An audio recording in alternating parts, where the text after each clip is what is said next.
Yeah, we haven't seen At any night? monkeys.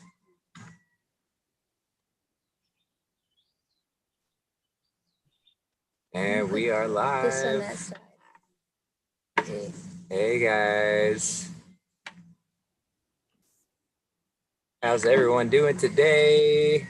Hope y'all are having a wonderful, wonderful Wednesday. Or Thursday. I guess, Alan, you're dipping into Thursday. Yeah, we haven't seen any monkeys. It's Thursday. Yeah, so we've got a fantastic episode lined up today. I'm really excited about this one. So we've got Kasey joining us back. Y'all know, if you haven't seen his channel, Vegetable Police, I'd highly recommend it. Just a quick introduction to him. If this is the first time tuning in, Kasey has taken his recent life's mission to explore all realms of health and then share it with us authentically with a comedic spin to it. And so we appreciate his vulnerability and sharing. And most recently, he just completed a 90-day juice fast, which is a feat in and of itself. So it's not something that many of us can say we've done. So congratulations on that. Thank you. And yeah, thanks for being with us again, Kasey. Do you have anything you want to add to that? Yeah, just completed the 90 days and it was an interesting journey, and breaking it has been a lot harder than I thought it was going to be.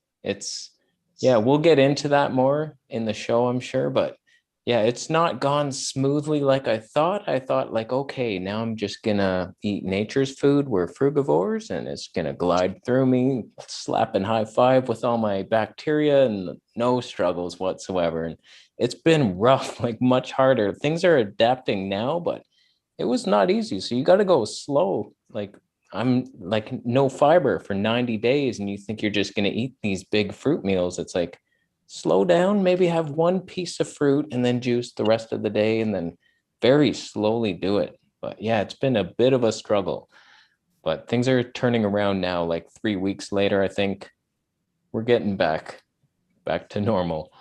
I feel like I went through something similar coming out of my 33-day watermelon juice and then a 3-day dry. And then I got on a plane and traveled. So I went to eat, going through that. And I went ham, not ham. Like, that's the funny thing from my perspective. I had a salad with some avocado. I went so deep and so heavy, but like, there are all these beautiful things, but like, I was puking so much in that master, like purging. I was so sick and like, my body just won't even accept this stuff anymore, which we'll get into again more later of where we're at now and like how it's like literally just naturally just starting to say no and like completely back off to the point where it's like it's nauseating. So you just like, okay, we'll just go later. Yeah, it's really important to really reintroduce things slowly and just listen to the body as to how it tells us. But yeah, we'll get more into that, but I'll keep going around and doing the introductions. And so also we've got joining us today is Alan Manglona from Japan. And Alan's been such a beautiful part of this family, sharing just authentically his journey, finding health as well. So him and Kasey kind of share this similar passion of sharing vulnerably their routes in seeking health and how experimenting with different diets and how to find that optimal route and then just being transparent with showing that along the way. So Alan, thank you for all that you've done.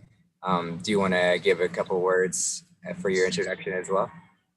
Sure. Happy to be here. Fan of the show. My name is Alan. I've been on this fruitarian journey since March 9th, 2020. And then I was initially just going to do it for like 100 days just to try it out. But around day 90, when I was monofruiting grapefruits and melons and papayas, I got rid of the, or what I think is the mucoid plaque. It came out like tar. And I dried out under the sun, checked it out. It was rock hard, pretty heavy. And from there on, I'm just like, all right, it's like, I'm just going to stick with this, probably for the rest of my life. And here I am. Today is like day 490 or something like that.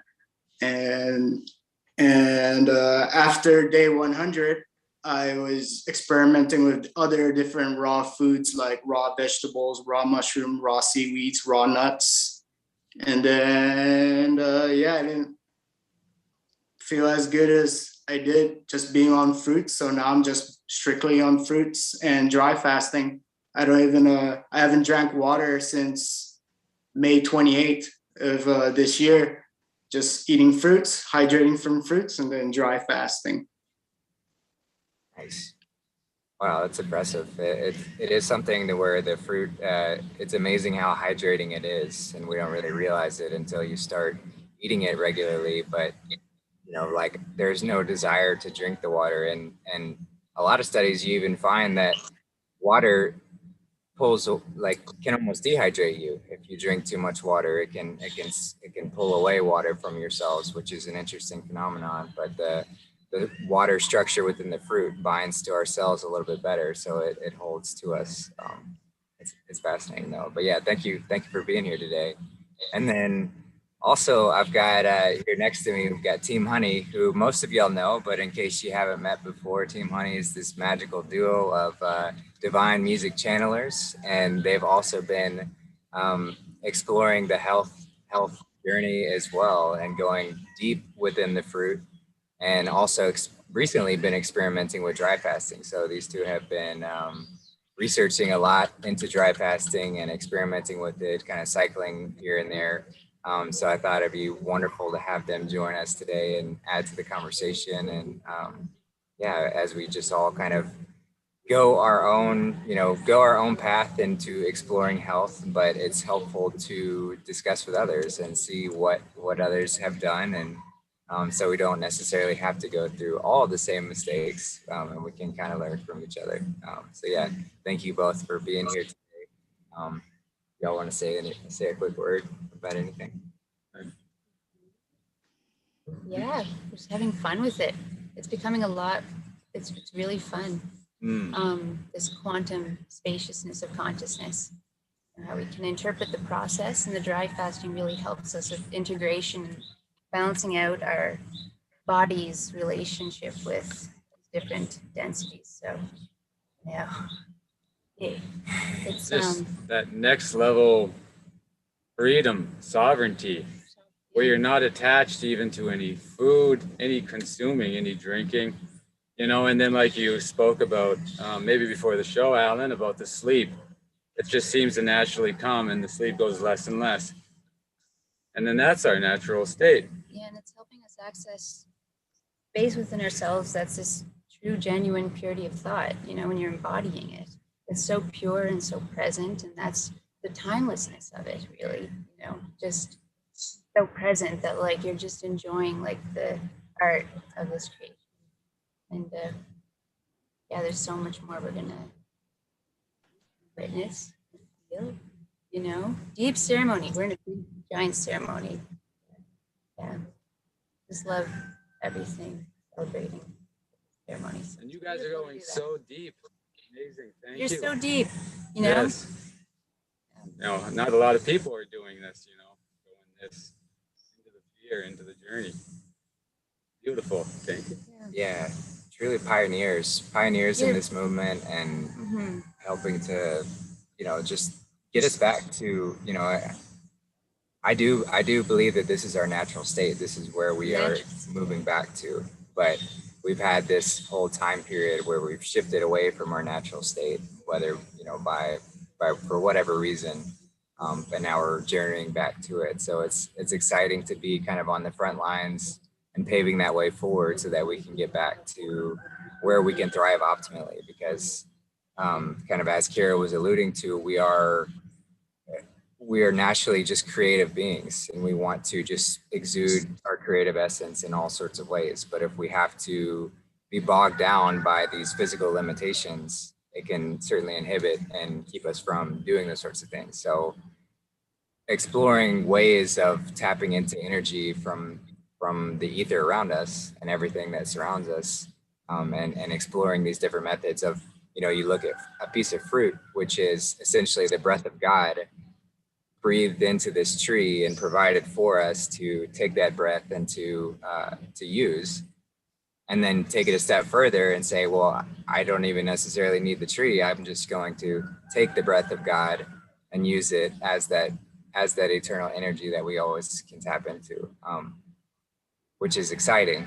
But I do also want to mention for anyone listening in that it's not something to jump to the destination. You know, we really should all honor where we are within the journey, honor where we are within this path. So if you are just now moving from a conventional diet and you say, okay, well, maybe I just want to start eating more fruit, don't be as concerned with this talk about dry fasting and breatharianism and all this other stuff that we might get into today, because a lot of times we can get overwhelmed with, wow, we start beating ourselves up. We start judging ourselves for what we're not doing and how far we're not along in the process, or this person's doing this so much better than me. So I just want to preface this conversation to say, honor where you are within the journey and just make sure that each day you are just taking a step in the right direction. And sometimes we fall back. Sometimes we take a step back, and that's okay. We forgive ourselves. We honor ourselves for the need to re-examine and refeel those particular things. But always with this idea that we truly are limitless, and the only limit that we have is myself and my ego keeping me from reaching these levels of consciousness and exploring these ways of health. So yeah, I just wanted to say that. Beautiful. Yeah, thanks. And like to really appreciate where we're at, because there is going to come a time where it's going to naturally start rejecting this stuff. And oh shit, that literally feels too heavy right now.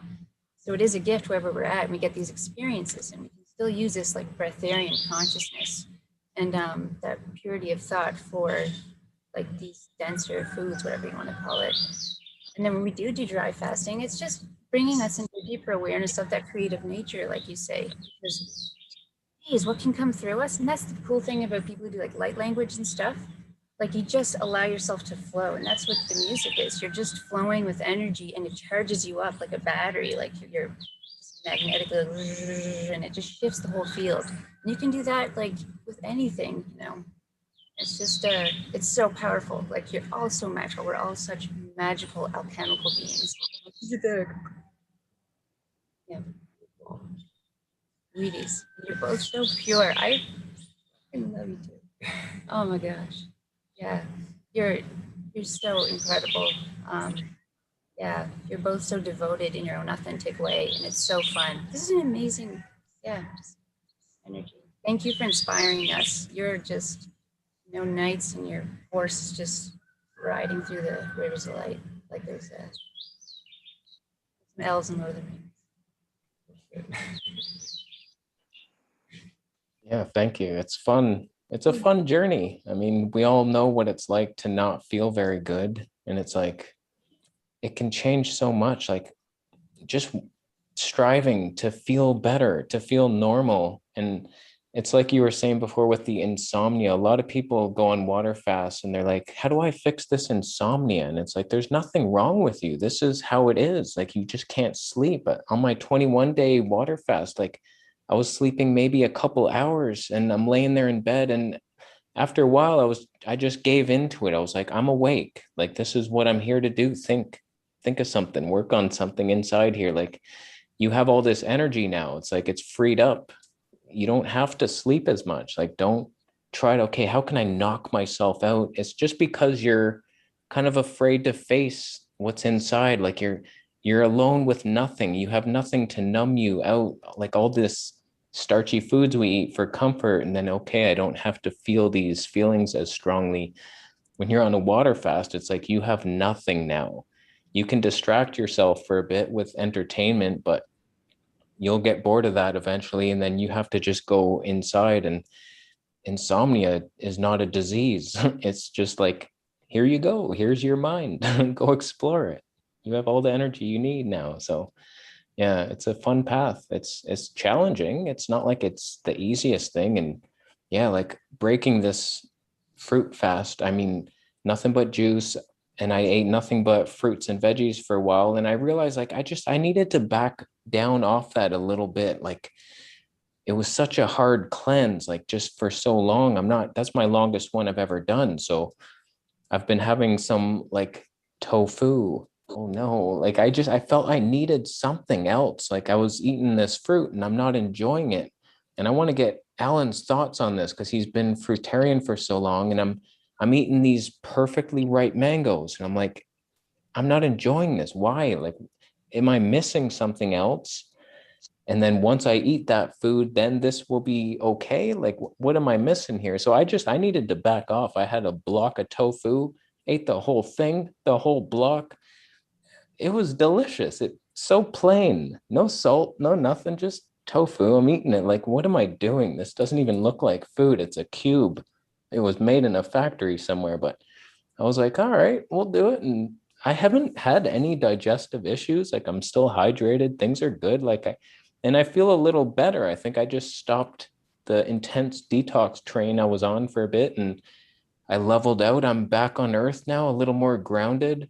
Like I felt like I was floating out. I heard Dr. Morse say like he had to come off the fruitarian plan because he was having trouble staying in his body. Like he was up in these chakras that are he's out exploring other realms, and it's like, oh yeah, I have this physical body. So I felt like I was getting to that place where I'm like, I'm no longer on this planet, I'm not in this third dimension, and it was freaking me out. Like I was like, how do I anchor myself back here? Give me tofu or something. So it's a strange journey. But Alan, fruit, do you love every bite?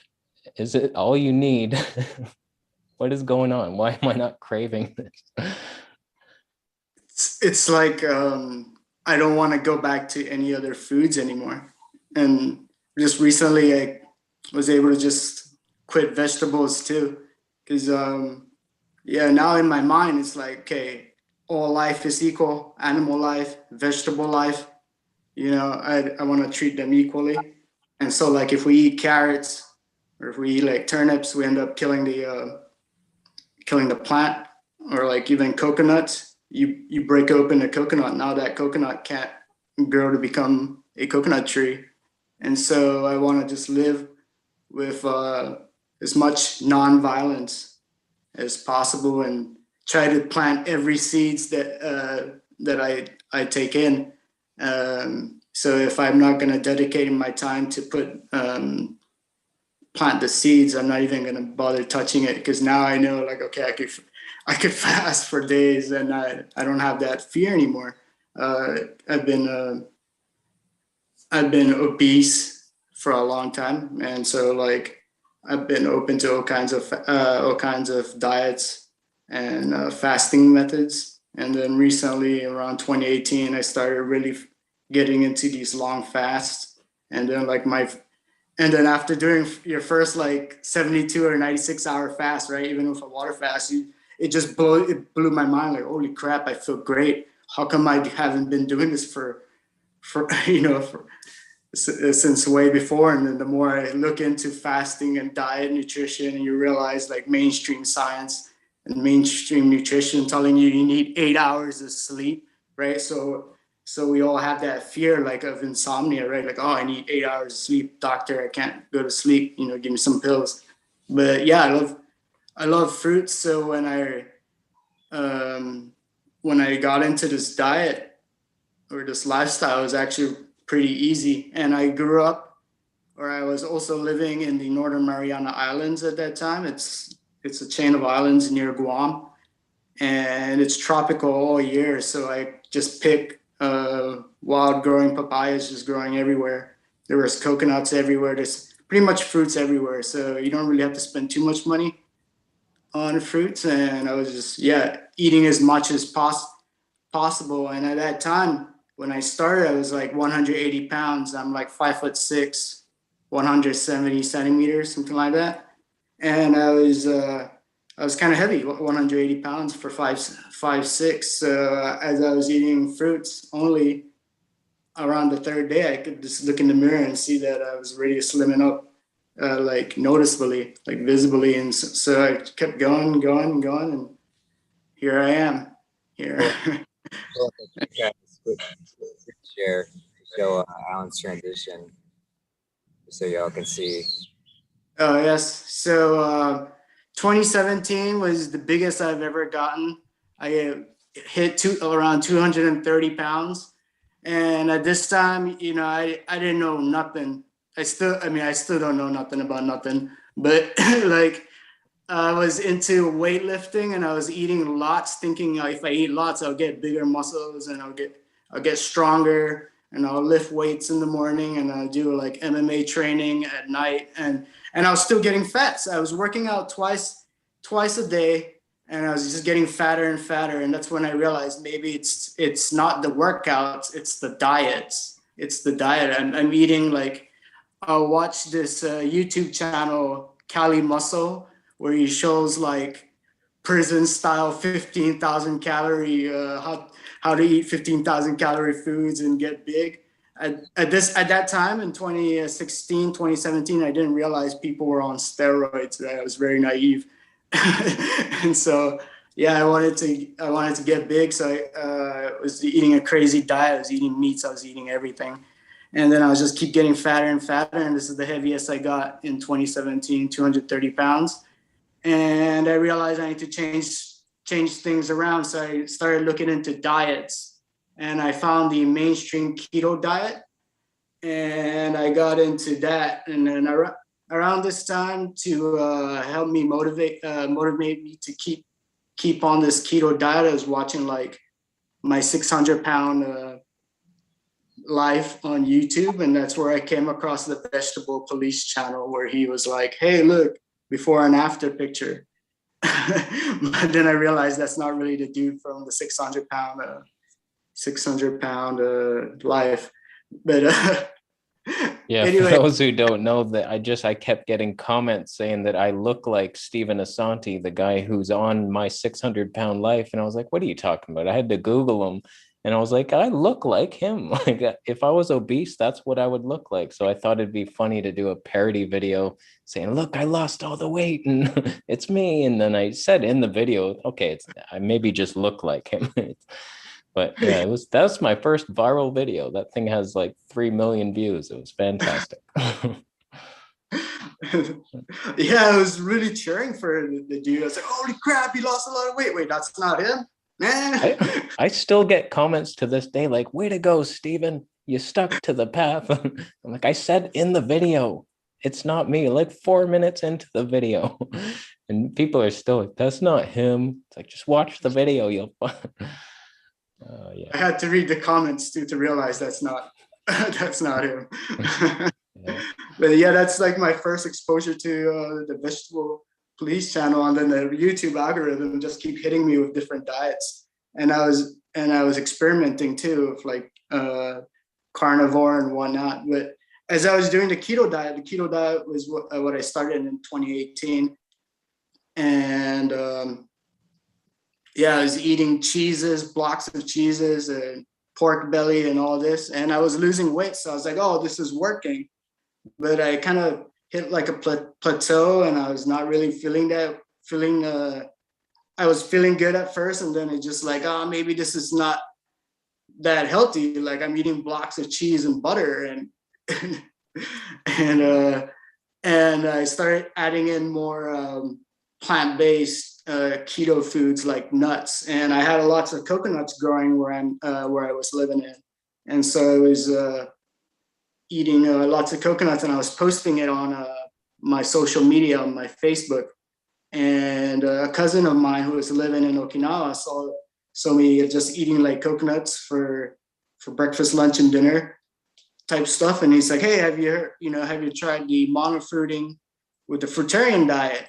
And at that time, I was still into keto, and I looked into the fruitarian diet, right? And the first couple articles Google will give you it will be mostly about not recommending the fruitarian diet.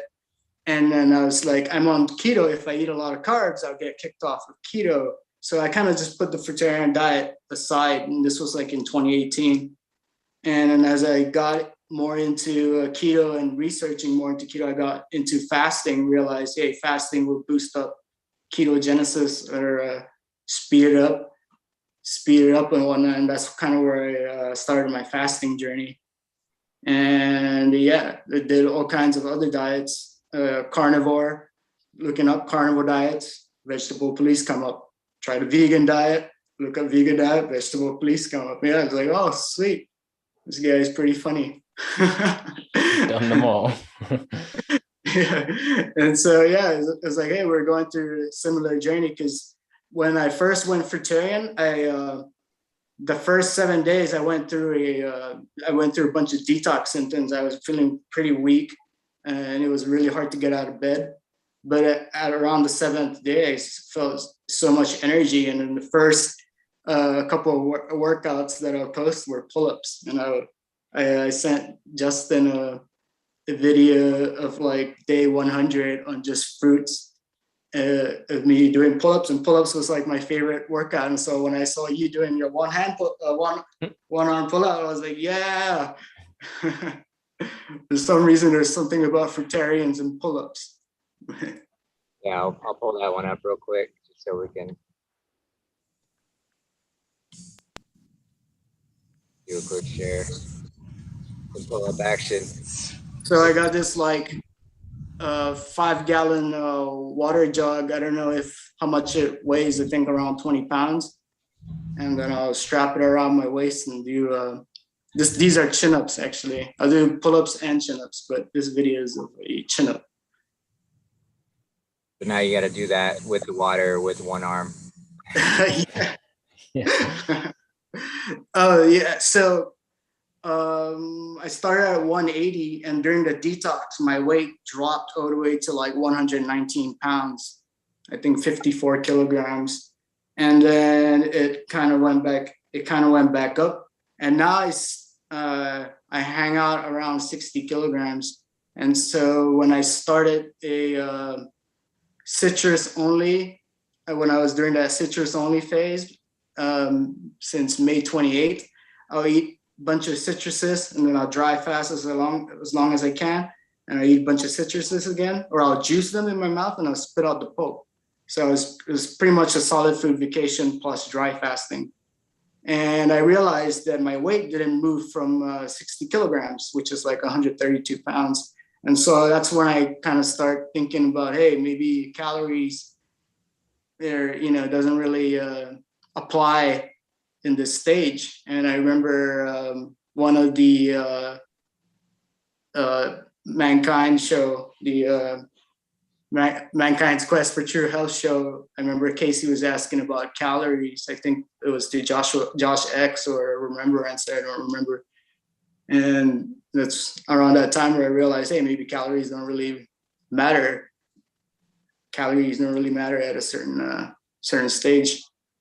I'm hoping they don't. I feel like they do though. And I'm trying to like, okay, I'm not needing as much, but I'm not on that level for some reason. Like Free Melon Society, I can't wait till we interview him to find out how the heck is he getting away with one fruit meal a day when like I can't do that, and I'm hungry. Like I'm really hungry after this fast. I just want to eat. And I'm like, calories matter big time. And it feels like I can't eat enough of just fruits. Like I'm not really enjoying eating that much and the bulk of it. And I tried to make banana ice cream, big, like 10 banana ice cream. I actually shattered my wooden spoon in it because I didn't have a tamper. So I'm like trying to push it down, and then I got like splintered wood in there. I'm like, no.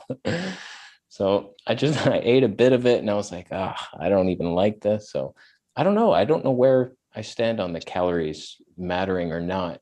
Well, I think it's all it's all individual dependent, because when we step into higher forms, like what I believe Eli from Free Melon Society and others who do more dry fasting, is you're pulling in that energy from your breath, and you're pulling it from the sunlight, and you're pulling it from other sources. And so it's not really, you can't really calculate it from a, sort of like mathematical perspective of like, I'm going to add a tally up all the where I'm getting this energy from. So it's hard to know where a certain individual is, but I think that's a huge factor with how it plays into it, until we reach that state where we can draw in more energy from the ether around us. then we do have to get it from the food, and the fruit is the best form of that. So it's a stepping stone. And I think that is a pitfall of people who jump onto the sort of raw food lifestyle or fruitarian lifestyle, but haven't quite reached that spiritual level of drawing in energy from the ether. You do have to consume more, because you're going from a cooked food diet where things are very easy to get lots of calories from a small amount of food, to not necessarily quite as dense of stuff.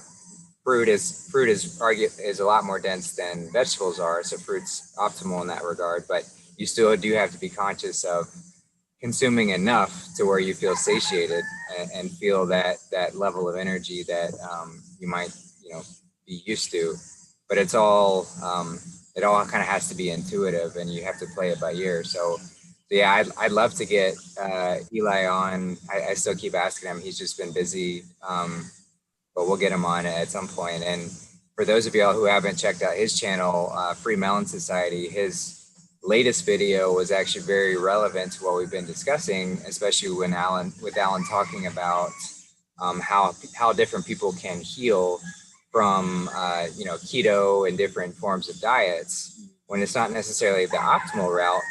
But what he explains is, there's health and healing, and then there's the degradation of health on two ends of the spectrum. And when you have more complexity and more, there are several factors that reduce our health, like smoking and eating meat and all these other sorts of things. And then the simplicity is what brings us back to health. And so that's getting closer to the fasting. And so the more simplistic we get within our diet, the more we're going to be drawn towards that health. So that's why people switching from a conventional diet towards something like keto are going to experience a boost in health if their diet prior to that was that much more complex and that much more degrading to them. So it's still going to be a step in the right direction. But as Alan was saying, you're only going to get so far. You're going to reach that point to where it's like, I can't get any further until I really explore what it is, the things that I am consuming, and optimize those in the best sorts of ways. So I'd highly recommend watching that video. It's laid out quite well. And yeah, hopefully we'll get Eli on at some point. Maybe like to backtrack, so in that dry fasting group that Alan, I know you're tuned into, this Anastasia was talking about how much of it is the mind. And she's like, I think it's so much of the mind, and that's yeah. And that's why, like, with the way we're doing it right now, what's our percentage of dry fasting?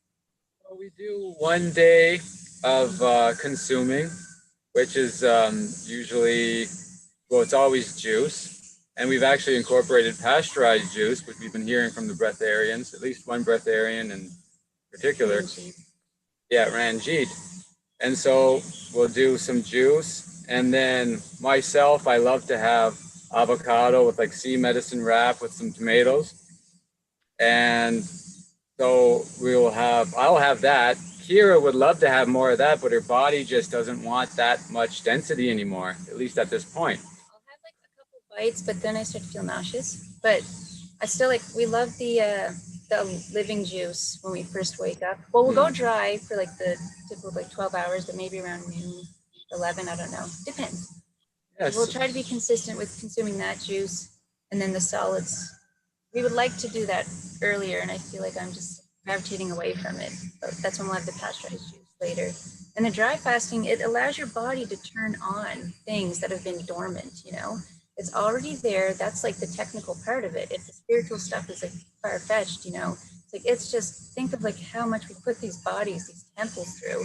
We trash them, put them through hell. And now we're like, okay, I'm going to give you 24 hours, 12 hours, 6 hours, like just explore these different pathways of dry fasting, and you can handle it and much more. But to do such a small increment, it exercises the mind. It gives your body this opportunity to really heal and turn on other stuff. And that's the magical part about it, why people are doing it, They're like, oh, like food. But there's fun ways to do it. More flexibility doing it on, off, on. Yeah, so it's Seeing how kind it of like goes. one day of consuming and then one day of dry fasting. And then it's like, we're excited to eat, you know, if it's going to be juice, whatever it's going to be that day after. And then on that day, you know, as much as you feel, juice, fruit, take it in. And then another day of dry fasting. And just for us, it feels really nice and also feels really healing and allows us to cross that bridge of calories matter because they matter until they don't. And it's just like, so it's like just keep taking it in, but take it in less often.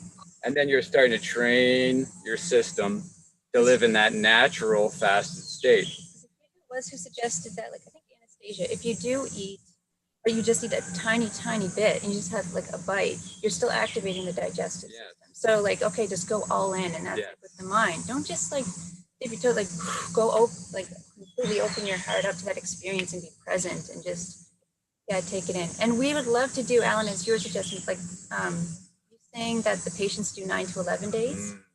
It's like, I would love to like do that as our next, like, go for that. But yeah. So Dr. Filanov was talking about folks going through this spiritual awakening and awakening these special abilities when they dry fast for like 9 days inside a cave on mountains above or around 3,000 meters. And so I was like, oh, I'm looking around Japan for mountains above 3,000 meters. There's several, but not a lot. And avocado was mentioned, and for fruitarians or people starting out who want to kind of gain weight on just fruits, avocados helped me gain a lot of weight. At one point, I got up to like 145 pounds. I think, I don't know how much that is in kilograms, but now that I try to avoid as much avocados as possible. I have it sometimes. It's like my cheat day. Avocados are eaten on my cheat day. But I avoid it. Now I just stay around 60 kilograms. And then I wanted to talk about, feeling satisfied. And I know Aaron Cole mentioned this on Miraculous Mondays as well. I noticed that if I juice oranges, I could juice like 30 of them until I feel satisfied drinking, 30 oranges. And when I juice it in my mouth, when I open it one by one and I juice it in my mouth, it takes around 10 oranges for me to feel satisfied. So I think that process itself helps get your brain thinking more, or get your brain feeling more satisfied instead of putting it in the juicer, just juice it in your mouth. And that's kind of one of the reasons why I chose citrus as my main fruit, because one, the seeds are easy to pick, and two, it's just so easy to juice. You just crush it in your mouth. Just don't crush. I try not to crush the seeds if I miss any. I love that because my consciousness starts to bend a bit at the thought of juicing. Because I'm like, juicing doesn't seem natural to go through that process, even though like what we put our bodies through. But like, like I love watermelon juice. That's our staple like juice when we wake up. But like I just don't like actually juicing it. I'd love just to like go directly to the fruit. But yeah, so like I see that you do a lot of the citrus and like, yeah, it's beautiful. It is like a pretty natural process to want to spit some of that fiber out. So like people say, oh, juicing isn't natural, but I often feel that like I'm eating something, they're like, no, just spit that out. Monkeys do it. Like, I don't know how much fiber we need, but it's obviously a natural inclination to get rid of some of it. Like the middle of a pineapple, you ever get close to the middle of the pineapple and you're chewing it and you don't really want to swallow it, you kind of want to spit it out. The thing is, we don't need any of it. We don't need fiber. We don't need the juice. We don't need the water. Just need the breath. So, yeah, just where we're at. I think a lot of it is fear. I grew up thinking, hey, we need to eat 3 meals a day. We can't survive 3 days without food or water. And when I first did my like 96-hour dry fast, I kind of got pissed off. Like, damn it, Why did I, like, who said that? You know, like, but a lot of it is fear. And then this previous dry fast I had, yeah, because of this journey that I've been on, what's going on in the world now, and all this, I had less fear as I have more experience in fasting. So dry fasting will get easier and easier and easier as you gain experience. Yeah, I really like the idea of cycling dry fasting with the sort of astrological cycles. So I think I'm going to incorporate definitely every new moon. I'd like to do a short dry fast, but maybe every new and full moon, do it on the solstice and equinoxes and things of that nature. A group thing too. A flock of dries. Yeah, it'd be fun to kind of all do that together. But I feel like that's, you know, then you can kind of calibrate yourself towards those astrological energies. And maybe there's something to that, but I like that. It makes me wonder, like, maybe something was going on July 1st, because it was like, okay, today's the day. And then I did that, 7 days. It was just like, yeah, how I feel, or just my gut feeling. Okay, it's like, all right, today's the day. And I just cut a watermelon in half and I was just spoon it. And then I went that 7 days. So I think that watermelon really helped. And it was rainy. So I think that was a blessing as well, the rain. And then I noticed Dr. Filanov will recommend not talking too much because your mouth will get dried. But I noticed as I'll do like Miraculous Monday, or I have video calls with somebody, or I'll talk to folks, my energy goes back up. So like, I think it was around day 6 or day 5 of my dry fast, my body was moving really slow, and I was kind of just like slowly going to work. And I see some folks from New Zealand and from England without a mask on, and we met at a crosswalk. And I usually won't say hi because I'm trying to keep my mouth closed and keep it non-dry. But they had no mask on, right? So I had to, like, hey, hello. Real right? human beings. Yeah. It's like, hey, where are you guys from? And just having conversation with them, my energy went back up, and I just started walking normally to work. So maybe it's in the mind, or I believe that we're all energy, and we share energy, and good energy will help my energy. Bad energy will lower my energy. And yeah. And so when I live believing in that, I try my best not to give out bad energy to anybody as much as possible. Yeah, I always feel more uplifted after these shows. I'm just like, all right, now back on track. And it's like, yeah, pumped up. And yeah, it's fantastic. I love how these shows always turn into like such a bigger picture idea, something way beyond what the diet is. And it's just like this astrological, like dry fasting when the flat earth dome reaches this point, and like just something different beyond like magical stuff. Because I was watching a Carnivore podcast the other day, because I'm just like, I was struggling when I broke this fast. I'm not kidding you. Like, I'm having severe stomach cramps, and I'm like, oh my God, I got to go carnivore again. Like, what am I going to do here?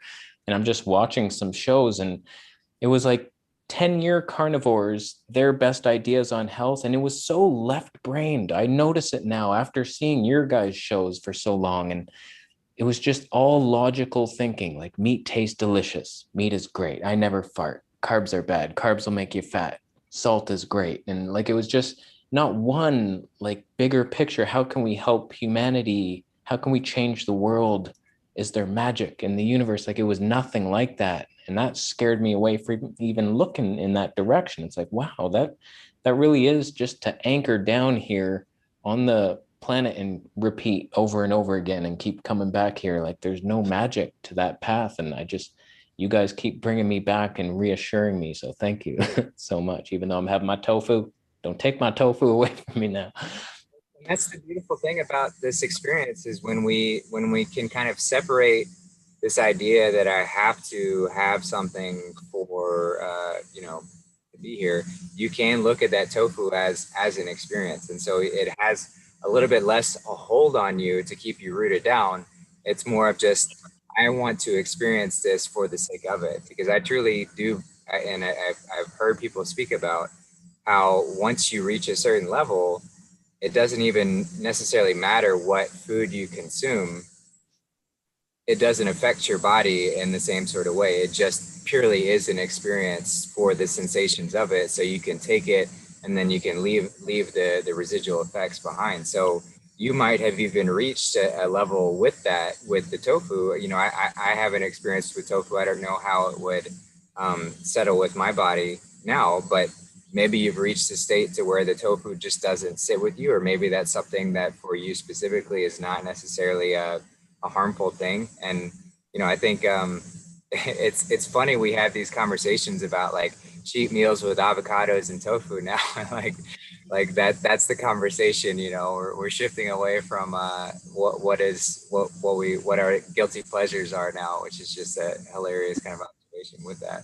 And ultimately, we're all on this journey of purifying our consciousness, which is what this is, which is why we have like these diagrams and these pathways of how to get to this purity of thought. But like, that's why people will say like, ultimately, yeah, it doesn't matter, but people kind of bypass. And that's where like the food provides us with this exercising of our mind and our consciousness and our relationship and our presence. And in that we're healing, you know, and alchemizing on this dense experience. And it's so beautiful and so powerful. And yeah, and it's going to be interesting when we get into the sleep deprivation part of it, but we're sure taking our time with that right now. We love our rest, but we're still opening ourselves up to it since it's there. And it sounds wild. They're talking about like, you're probably experiencing it, but like these like two worlds, you're really dancing in those worlds, and you know, just your creativity, fire, just so excited. Oh my goodness. And we're having so much fun with the food, and I'm loving it. It's such a beautiful gift in this experience, and to be able to respect it and honor it and go into it like ceremony, you know, to just truly go deep into that beautiful gift. And it's so beautiful. Yeah, and just to reiterate, you know, what I mentioned earlier about how to truly just appreciate where you are in the journey, you know, to not try and get too many steps ahead, and just celebrate where I'm at and how am I feeling, and am I enjoying this process? And if you're not, then it's time to reevaluate some things. It's time to re-examine and just have fun with it. We must play. Yeah, we're just here to play. And when we realize that all of these limitations are just prohibiting us from having more fun, then that's when we can kind of step into, oh, well, I don't have to eat as much. Oh, I don't have to sleep as much. Oh, I can shift all of these things so that I can play more. Like that, then this becomes this game of how can I get more playtime?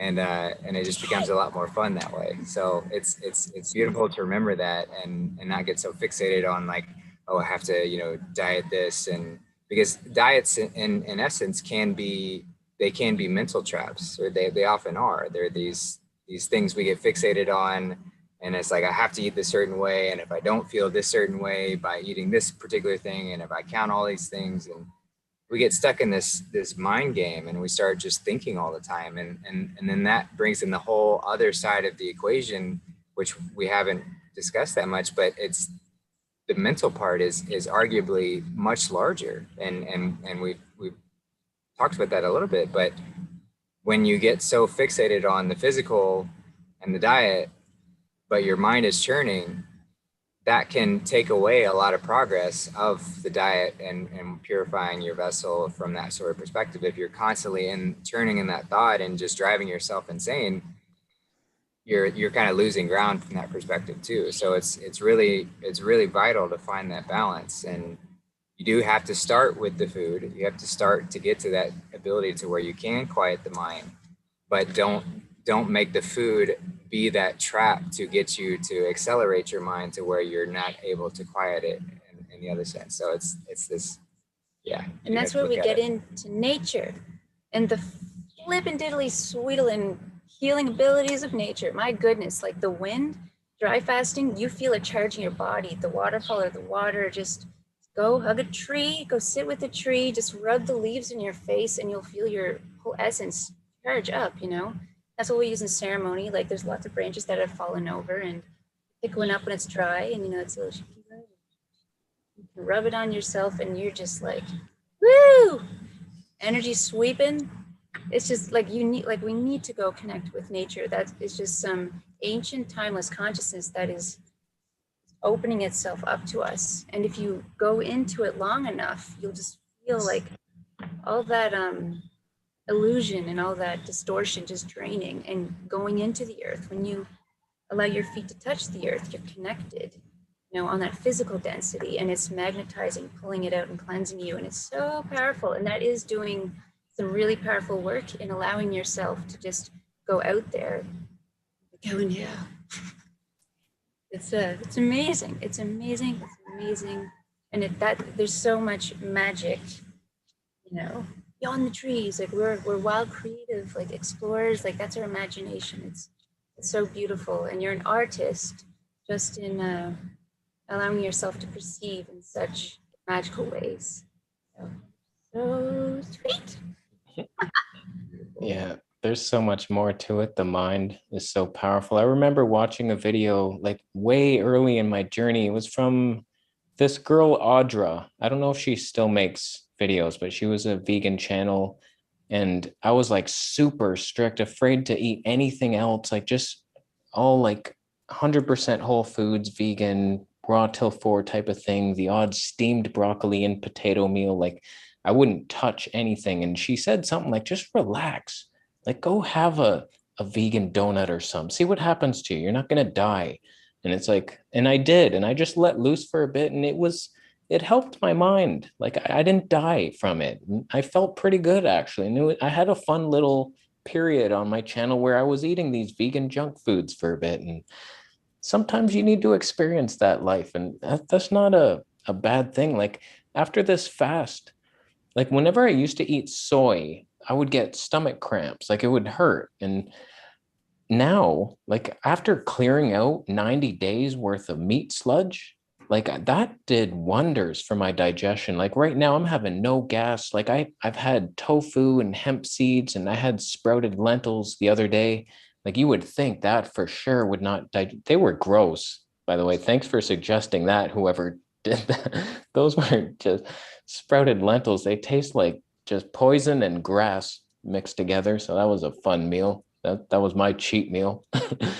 But yeah, like I'm not noticing anything from this. And I'm not saying like that could open up dangerous worlds where, okay, I can eat whatever I want now. But I think you got to return to the fasting, and that healed my gut in a lot. Like it was pretty rough in the beginning when I was breaking the fast, but I think that was my body just kind of panicking a bit with the fiber, and it still had stuff to release because those days, like I was flushing like crazy, and then the pain went away. And now, even though I'm eating things that used to irritate me, things are good. And the funny thing is, I'm researching juice fasting. Before I did my 90-day, I'm watching a bunch of videos, and nobody mentioned struggling breaking the fast. I'm wondering, like I didn't see any information about that. It was all just happy going, did the prune test, passed it, all right, and now we're on. They disappear off the internet, and I don't know why nobody talks about it, but now that I'm seeing it and I'm in the juice fasting groups on Facebook, I'm seeing like, oh yeah, I struggled too, big time. And it's like everybody struggles after the juice fast or incorporating food again. So we need to be transparent about that. It hurts. Go slow. And you might struggle for a bit and then it will get better. Just don't panic. Like I almost did going back to full carnivore. Like I debated it. It was like, I don't know what to do here. This hurts. But it will get better. But yeah, there's a definite adaptation time, maybe a couple weeks, where it's like just expect some cramps, and there might just be old sludge that didn't quite get removed on the juice, and then the fibers trying to push it, the rest of it through, and then you should be pretty good. And I feel like I'm in a much better place now. But yeah, the struggle can be real. So we just need to share that. Be honest. Yeah, that's fantastic. I mean, we've got some people in the chat even saying that please, BP, please make a video on how people underestimate the problems that arise out of a long fast. I always knew that breaking the fast would be harder than the fast, but I had no idea how difficult it would be. I will. Yeah, thank you for the suggestion, because it's almost like the juice fast.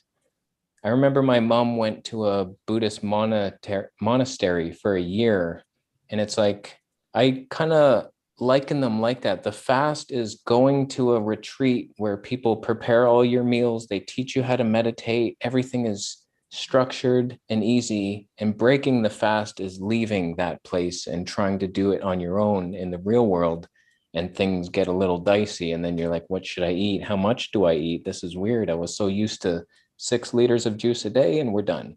And now it's like, how much fruit do I eat? Okay, this isn't ripe. It didn't matter before. An unripe cantaloupe juice is still sweet and great. Now this is too hard. I can't eat this. So it can be a bit of a struggle, like in Canada, getting the ripe fruit, because it has to be ripe to eat it. And some of the fruit here, it's not ripe. And then when you leave it to ripen, it just ferments, and I can taste the alcohol in it. Like, it's not ready. This is not the fruit that we're going to thrive on. So I bet you're out in that jungle. There's some nice fruit down there. Yeah, we have. I went foraging the other day. It's not quite as much as I would like. I wish people would plant a little bit more fruit trees in this region, but we do find quite a bit of mangoes. They found a star fruit tree the other day, which we're gonna go tap into at some point. Coconuts and things of that nature. But I love Alan's approach of just planting every single seed, because we really just need to get into this way of being to where fruit is just so incredibly abundant everywhere, to where there's no even consideration of like, can you pick that tree? It's like, please pick some off the tree, because I've got so much I don't know what to do with. But yeah, we'll get to that space. Yeah, Alan's doing what we should all be doing. Like, that's what the fruit wants us to do. Like, please spread our seed for us. Like, so way to go, Alan. You're a hero. I look at it as give and take, right? We give it our carbon dioxide. They give us oxygen. They give us fruit. And in exchange, we'll disperse its seeds. So I didn't always do this. Around day 40 or day 60, I forget which, my number 2 stopped stinking. So I'm like, oh, cool. And I did this experiment where I ate a bunch of tomatoes, swallowed the seeds and everything, and I pooped in a bucket, dirt in it, and then I think it was 2 weeks or 20 days, tomatoes grew out of it without any fertilizer burn. And I was just like, oh my God, this is how, back in Garden Eden, people were just, wandering around, working on the art, fasting. Once in a while, they pick fruit, eat it, and poop it out, and it grows more fruit. You know what I mean? And then that's kind of how I figured out that I pooped out my mucoid plaque, because from then on, I started keeping my poop samples, or my poop, as for fertilizer for my cannabis plants. But then, like around day 90, I looked at the poop, and it's some parts of it was really dark, like really dark blackish, and I was like, what the hell is this? And then it's like, it hit me. I hear a lot of fruitarians talking about poop, even John Rose, you got that serpent in you. You gotta go on a solid food vacation and take it out of you. You know what I mean? And he was talking about it, and I was like, oh, this must be it. And then, dried it under the sun, picked it up. It was rock hard. And then I was like, oh my God, from then on, it's just been on this journey. But it wasn't always like this. So May 28th, I mentioned I went only on citruses because it was easy to pick the seeds out. But after the recent 7-day dry fast, I started eating kiwis and tomatoes again. And then now I have a bucket, and I poop inside the bucket at home, right? I live on like the 3rd floor. I live in an apartment. I share with my brother. We live in like smack in the middle of central Japan, in the industry city. And I'm taking this bucket to work, and I plant it in flower pots and I put dirt over it and I watered and stuff, and nobody's caught me yet. Like what's in that bucket, you know? Like, they're gonna think I'm a weirdo. But I mean, I'm pretty sure a lot of folks already think I'm a weirdo because we're living like this, to them, extreme, right? Because only fruits to them is extreme. But now in my mind, what's extreme is like we don't eat meat. Our body doesn't eat meat, so you're eating meat because you know that serotonin or whatever it's, you know, the taste's fun, right? You get that fun chemical in your head, and it's a comfort food for them. But then what's extreme is that, hey, you kill animals, you kill life just to eat something that your body doesn't need. That's kind of extreme. That's kind of extreme too. But nowadays, you know, I try not to judge anybody anymore, and this is their path. They're taking their path. If they get recycled again, maybe they'll do better on their next. You know, I just wish the best. I wish the best for them. Yeah, it's all an experience to be had, and everyone needs to have their experience and go through the journey at their own pace. And that's why this whole creation was set up in such a beautiful way, because it's never ending, and it's perfectly balanced too. So we reap what we sow. We reap the rewards of what we do, and if we are acting out of balance in some particular way, then we're going to feel the repercussions of those actions until we decide that the experience is not worth the repercussions, but we get to experience it as long as we want to. So it is beautiful to stay in that space of non-judgment and just know that everything is taking care of itself. You know, everything is balanced, everything is perfect as it is. And you know, it just helps to live in that much more state of peace, to be that way too. So well said. Yeah, that's what keeps me on track. I ain't coming back here. I mean, it might happen, but no, I'm trying to do the right thing this life and just get everything right now. And it's not easy, but I'm getting there with your guys' help and everybody's inspiration. It's like, okay, no, we're not going back to that. And meat is not that delicious. If you've ever had it, try it raw. It tastes like your tongue already tastes. There's no taste to it. It's so boring and bland. And then you got to cook it, and good luck with that greasy kitchen. That's always fun to clean. On my carnivore diet, like the kitchen was so gross. Like you could never own a home without clogging your pipes. I don't know how people even do it. I had to call my landlord to come unclog it a couple times. Like it's disgusting. The smell of meat, like you go in a restaurant, the smell of meat just stays there. Yeah, well, not to mention our body odor. You know, we just start to exude this rotting, putrid smell, and it's like people think that that's normal, and that we just, you know, everyone just smelled horrible all the time before deodorant came along, and all sorts of other things. It's like, no, this is a pretty recent phenomena based on the food that we've decided to start consuming. But yeah, it's just rotting. It's not for us. All the signs are pointing to it, but we just try and ignore it and mask it and evade it. And but it's pretty obvious when you start to look at it holistically.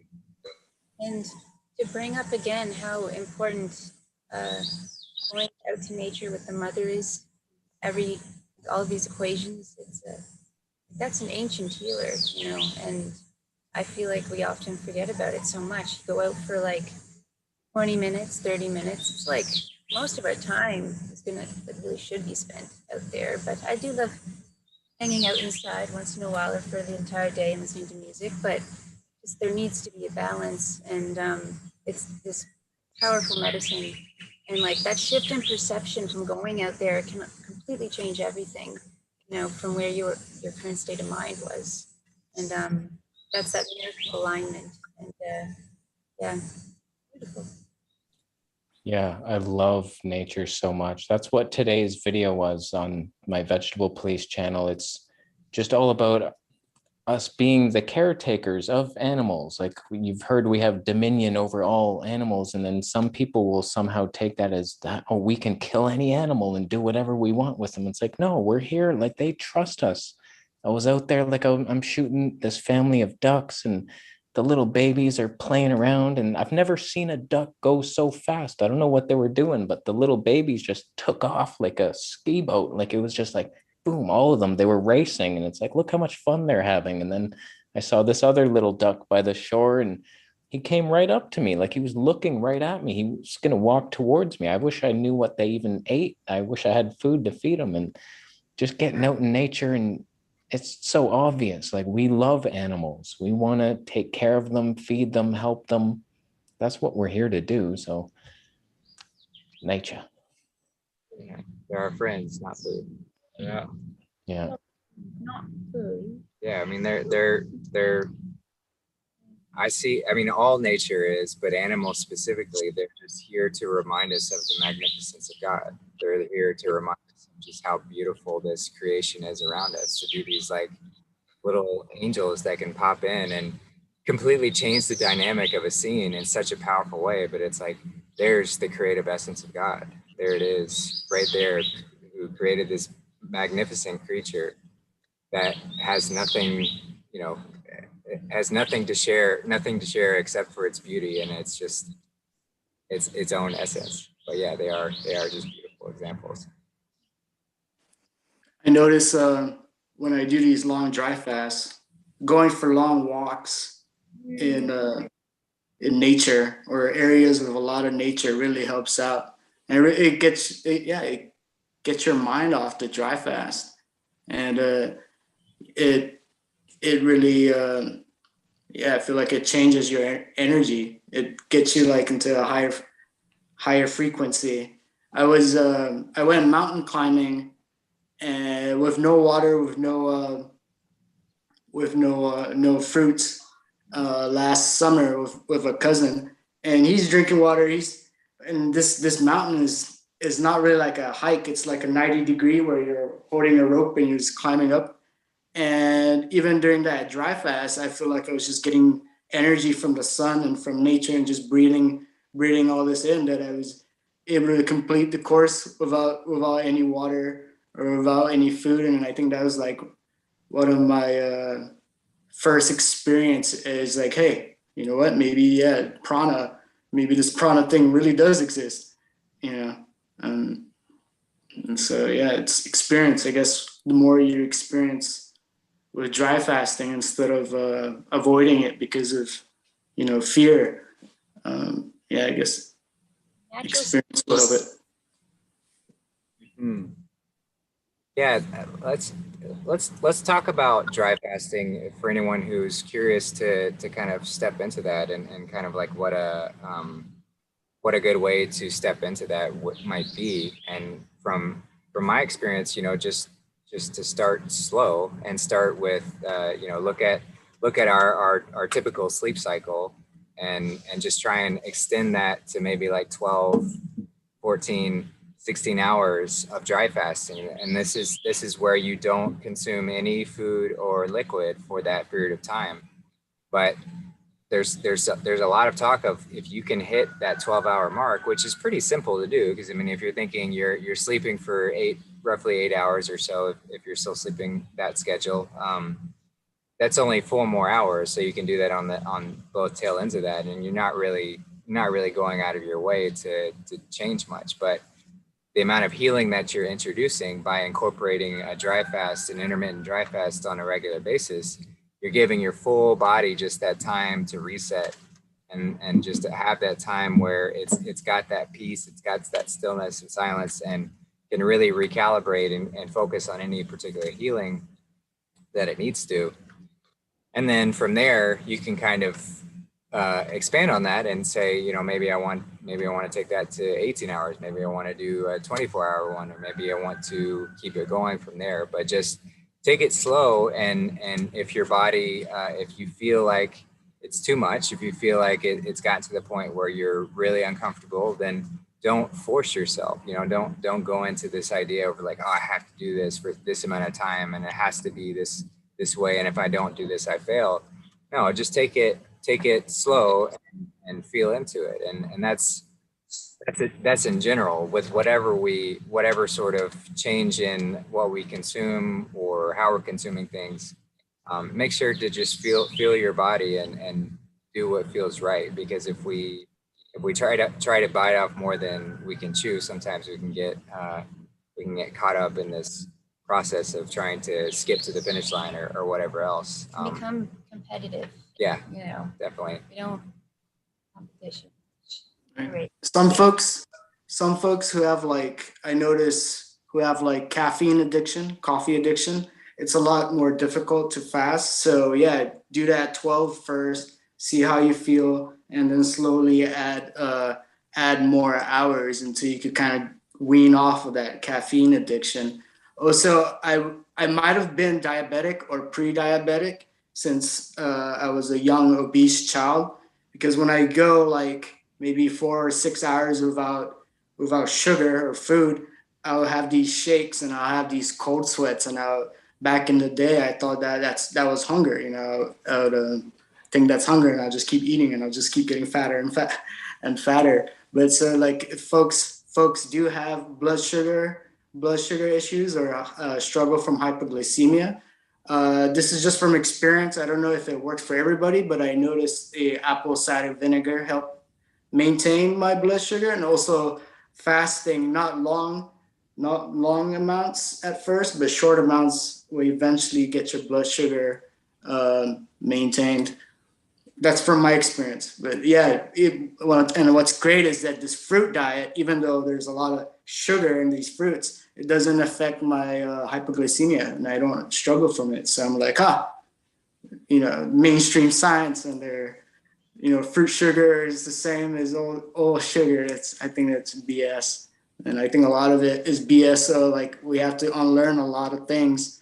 And so that's why it's very difficult for folks to get into this fruitarian lifestyle, or even get into dry fasting. I think just recently this water fasting just became, so popular that it's all over YouTube. And yeah, people are doing water fast, but when they hear about dry fast, they're like, oh my God, that's witchcraft. Yeah. Something that still works beautifully, Yara and I, that we love is warm liquid cacao. Whenever we have access to some really good quality stuff, my body's still fine with that. So it really does depend on the body, and like we are all sharing our experiences as just examples in different pathways, but ultimately do whatever you want, just be all in, have fun and play, and like have common sense about it, but enjoy it. And don't see dry fasting as such a scary thing. Like it's our natural state. Remind yourself it's our natural state. It's a pure flow state, and it's a gift, and it's this access point into our sovereignty. Beautiful. Just implement it a little bit, And that's what breatharian Ranjit say is just like, just take it, just consume less often, and just keep making that the thing, just nice and easy. It's just like, okay. Ultimately, it's about consuming less. So, yeah. And it can get difficult, right? Because of like social pressure and culture. But Joshua X, when he broke down culture, cult UR, I was just like, oh, whoa. Consumption, we still love sacred cannabis, but we enter into it in ceremony style. Like we have a beautiful setup, and it's an opportunity to connect with the creator and come into that divine union. And like we know it's a tool, but we go into it with a pure intention, open heart, and it's this offering from the mother to allow us to like take that quantum shift in energy and come into a space of coherence and just in that bliss state. So you're exercising that consciousness, and eventually, like remember how that feels. So just to touch on that sacred plant, because we love the sacred plant, but for all y'all out there to, respect it, it's a beautiful spirit. She's a beautiful being, and we need her as well. So we only started the dry fasting. Well, Kira had done a 3-day dry fast before we left Costa Rica about 3 months ago, when she was done her 33 days of watermelon juice. But then we hadn't done any dry fasting. I had never done any. I had done water fasting. We had done 7 days about a year and a half ago. And that was beautiful. And for some reason, I had that same fear, same thought that the dry fasting, when you take out the liquids, no, that's just going to be way hard. That's going to be so, that's like, well, you can't take that out. But the more we learned, and the more we learned from the breatharians who are like, no, you really want to take the liquids out, and you don't need to take in any liquids. You're already enough water. You're already that miracle machine. Yeah. And so about 7 days ago, well, we did our first 1 day dry fast. And that one was pretty tricky for myself energetically. It was like, this is a whole new experience. But I expected a lot more dry mouth and like some sort of like really weird stuff going on in there. It wasn't so much. And then the next day we consumed juice and some fruit and stuff. And then the next day we did another dry fast, and we decided to go on a 10-kilometer hike to this waterfall and do it dry. Yeah, 5 each way. And we took some pasteurized juice just in case we got to the waterfall and started to feel too weak. But we felt great actually the whole day. And then around 4 p.m. we were like, well, we might as well not carry back the juice that we carried here. Let's drink it. So we drank the juice, and the breatharians talk about that, anything that they consume lowers their frequency and makes them more tired and sluggish. And so it's like the natural state is just not to consume anything, but you get there with the process. So I thought maybe this juice after dry fasting all day and working and, was going to feel so great. And it did feel great, but I also thought I could, I already felt like I had good enough energy with the dry fasting. And then the juice, it was like, maybe that did lower me a little bit. And we had such high energy. The fastest we ever gotten there, but yeah. So it's been beautiful to experience that on the other side of the fear. And today is our dry fasting day number 3, and so far I feel pretty good. And I think Anastasia, this beautiful, they call it self-sufficiency when you're in this state of autonomous lifestyle, the autonomous lifestyle, completely self-sufficient. No sleeping, no drinking, no eating. And you want to go deep and just the freedom that provides, like when you think about it, it's like Anastasia doesn't need a shelter. She doesn't need a bed to sleep. She's just up all the time. She can just hang out in the park, go into a jungle and meditate, which is what we hear some of these self-sufficient breatharians do, is you could just go into a jungle and sit there. She had peace with animals, and she even said like there'll be like animals barking at someone, and she walks by and it's like peace just everywhere. And they said the energy that we can channel through these temples is so powerful. And she said she can look at someone and just like heal them. It's powerful stuff. And talks about how much energy, it's like you guys were saying, like being on this call, like connecting our energy, like this grid, this magnetism, this intention, this purity, this love, this expansion, it's fueling us, and like we're raising our vibration. So this Anastasia was saying how she would be up like all night at times, just being of service, helping people, because that's what gave her energy. So she's like, no, really, like you guys are feeding me. Thank you. I need to be of service. And it's like we can shepherd the animals. There's so much we can do to be of service. And it's such, and planting our sacred, it's sacred work that both of you do on many levels, all of us. And we also all need to credit ourselves for even having this awareness or being on this journey, this open-mindedness to consider this, because that is such a service to, all. Yeah, that's, as you said that, like Anastasia meditating in a forest, it just makes it feel so magical. I just picture this woman, they're so peaceful, her aura's just blasting, and then the animals are just looking like, wow, look, a human. Oh, that's so special. So much love. Look at, what is that? And that is fantastic. But yeah, the dry fasting, I want to hear all your thoughts on, there's soft dry fasting for wimps like me, and then there's the hard dry fast. So like soft, you're not drinking any water, but you're allowed to touch water. You can shower, maybe even rinse your mouth out. And then the hard dry fast, that's for the psychos who just want to go for it. They don't even touch water. Like I did my 64-hour dry fast. It was a soft fast. I remember making a video. I was at the beach in Thailand and I was looking at that beach, that ocean, and I was like, man, I'd love to go in there, but I'm on a dry fast. And then it switched to the next scene and I was soaking wet, and I did give in. I had to. So, but it felt so good. But I want to try a dry fast again. But what do you all think? Like, is it just that much more powerful? Is it just another level, like the complete dry fast, not even touching water? Well, for myself, I we're doing soft dry fasts. We've got these like this waterfall that's like 5 minute walk away, and then the other one, and then we've got the ocean right there. So like for us, this is such a magical opportunity just to go into the mother in that way for while we're here on the coast. And so we're definitely just like going deep. And the breatharian Anastasia, she goes in water all the time. Swim for 3 hours. Yeah, she'll just swim for 3 hours. She's got all kinds of energy. And yeah, she doesn't go in dead water. So she doesn't go in showers or in pools or anything. It's always just got to be a river or it's got to be the ocean. She says like, yeah, the showers, it's not a pure like a pure water. We really shouldn't engage with that water. And my 3-day dry fast was hard. I didn't go in water. And we had just spent almost a month doing cold water therapy in the river and meditating and then going in the hot sun. My first time not doing that was on the dry fast, which was so hard. I was like sitting there, like meditating by the water, and I was feeling really dry. It was super hot, but I may have went too far. It was like torturing myself, but I was like so weak, but it really slowed me down, and I needed to slow down and stop rushing to get places. It like spirit was just a put the brakes on, be present, and I was like, it almost like forced me into this presence until finally it just like is beautiful, not painful.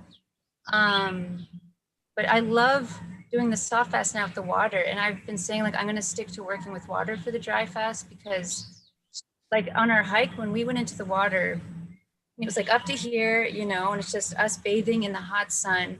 You feel your energy. Like I was like crying with joy. I was like, I am so high, it was like felt so good.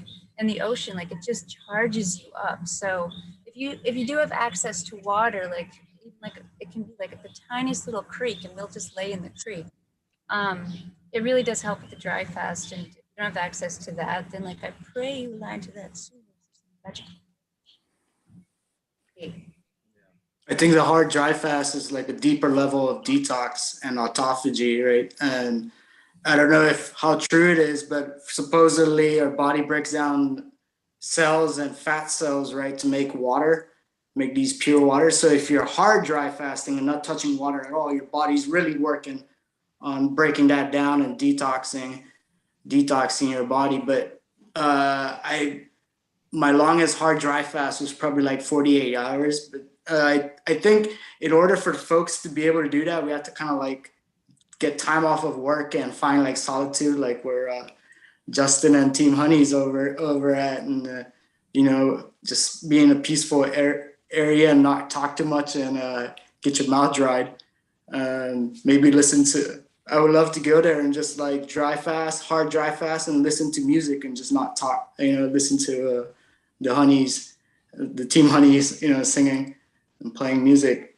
But I definitely think hard dry fasts put you deeper into autophagy and detox. And soft dry fast though is just even that cold shower when you're dry fasting on like day 5, it feels so good right afterwards, and it gives you that energy. So I'm really thinking it's soaking up that water. And it'll rain outside, and it's recommended to go for long walks while dry fasting, according to Dr. Filanov in this retreat. So I'll just walk in the rain and let the rain hit me, and that I think that really helped lengthen my dry fast length. And earlier, Team Honey was talking about cannabis, and I noticed when I started my fasting journey back in 2018, cannabis really helps with the fast. I think it helps also with my running. Like it gives me more distance, like cardio workouts. It really makes me want to work out, and it helps me with the fast. But I noticed this year I did a 7-day water fast, and then I continued with a solid food vacation. And my cravings for cannabis, I was a pothead since I was like 14. My cravings for cannabis just kind of like disappeared. So maybe I'm thinking I was able to detox whatever cannabis addiction out, or I hit that frequency above the cannabis frequency. I'm not sure, but the fasting really helped. Is that something that you abstain from entirely now, or did you just... I mean, I don't go out and look for it, but when it comes to me as a gift, yeah, I accept. And how do you do it? Because like I used to smoke weed for like 14 years, and towards the end, like I became on this, I started the fruit path to heal myself, and I kind of used it for pain because I had the colitis, and I was like, it was the only thing that helped just calm me down. So it helped a lot. And I noticed it always gave me a new perspective on my life. It was just every time it's like, okay, this is, and I just started evaluating my life. It was like, wow, what was that? So, but like smoking it would be damaging your lungs. So do you guys just make tea, or what do you do? I notice, yeah, you get epiphanies, and it blows my mind sometimes when you don't smoke weed for a while. The other day, I smoked some weed. I would like to use it out of a water bong, right? It filters out. You ever see a water bong after you smoke so much weed and it just turns black? And I imagine that's in our lungs, and it's like, oh my God. So I try to keep it to a minimum. I know that's fear, but yeah, I try to keep it to a minimum until like I feel like I have my bad days, right? And so like when my frequency is low, I smoke weed, and then it brings me back. It gives me epiphanies, and it helps me like forgive. It helps me forgive whatever I need to forgive. And I think it really helps open up different windows. But I also believe that we can reach that state of consciousness, or that high by focusing on our breathing. And I think this is easier said than done. I think it takes a lot of practice. You know, you can't do it in like 2 months, or maybe you can. But yeah, I noticed the cannabis kind of helped with the fasting, because now like I'm thinking of food, and I smoke, and then I'm thinking of working out or going for walks. Yeah. So.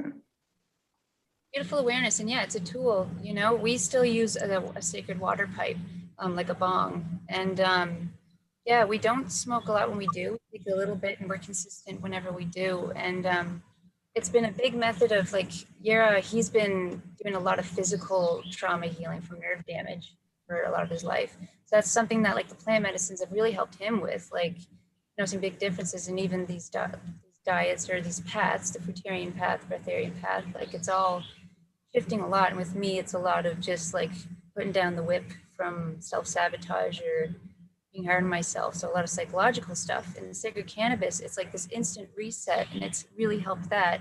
But I used to have an awful relationship with it, you know, just like all the time, very binge smoking, and just eating a lot of shitty food. But it's a beautiful tool, and yeah, you just balance it, and like everything else, like the food is a tool right now. It's all like, yeah, just having that awareness, and we're getting to that state and exercising that consciousness. And Yeah, it's a tool. It's a tool to elevate us to a certain extent, but it's important to remember that it can only take us so far. So when we're still exploring, like, you know, cannabis can show me what's possible. It can get me to this certain level and give me an opportunity to see what I'm capable of. But after a certain point, that spot becomes a limit. And if I want to keep going higher, I have to let go of that. I have to let go of that tool and say, you know, I want to keep exploring. Just like with the fruit, you know, eating solid food. It's a beautiful tool to get us to a certain level, like going from a conventional diet to going to fruit. Like you're gonna find some elevated perspective. You're gonna get to a space that you've never gotten to before. But after a certain point of time period of exploring what that's like, and you want to keep going higher, that's when you start to incorporate things like dry fasting and getting to these other levels. So it's all again, going back to just remembering where and celebrating where you are on the journey. You know, where are you on this particular range on the spectrum? Celebrate that. Don't try and skip any steps, and just know that if you want to keep going, there's no limits to it. There's no limits to how far we can rise, and we just have to kind of see, okay, I'm doing this. This has gotten me to a certain point. It was a stepping stone to get here. I appreciate it. I give thanks and gratitude for that. But now I can acknowledge that it's time to let go of that and time to keep moving on. And so I'm going to incrementally phase that portion out. So that's kind of where I see cannabis, but really everything aligning on that spectrum. You know, it's they're just tools to get us to a certain point, but eventually, as with anything physical, this whole physical realm, this whole separation illusion that we're playing within, they're all limitations to keep us from going to those higher levels of consciousness, which is back to that singular point, to going from the dualistic experience back to the singularity. So it's just a spectrum on that.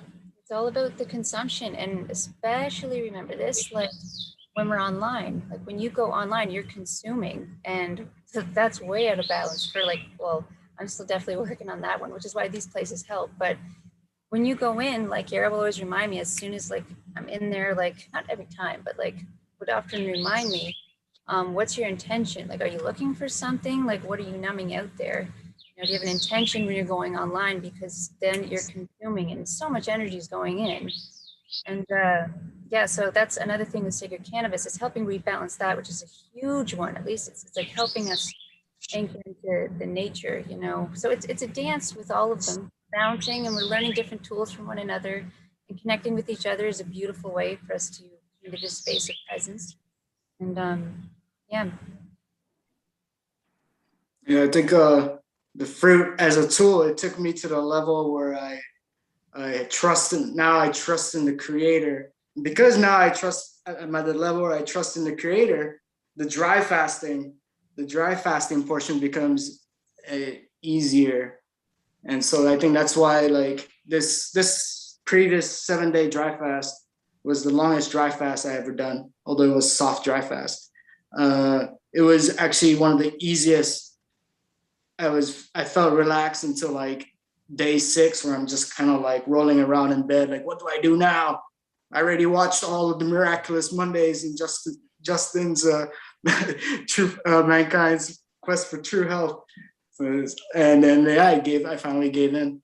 But before I gave in, I wanted to show the world, like, hey, you shouldn't fear. Look, I still have strength. And I showed, I got tagged to do a push-up challenge during my dry fast. And at first I was like, I'm kind of doing a dry fast, and I'll get back to you later. But then it's like, F it. I'm just gonna do push-ups. I'm gonna see how much I could do. And I was able to do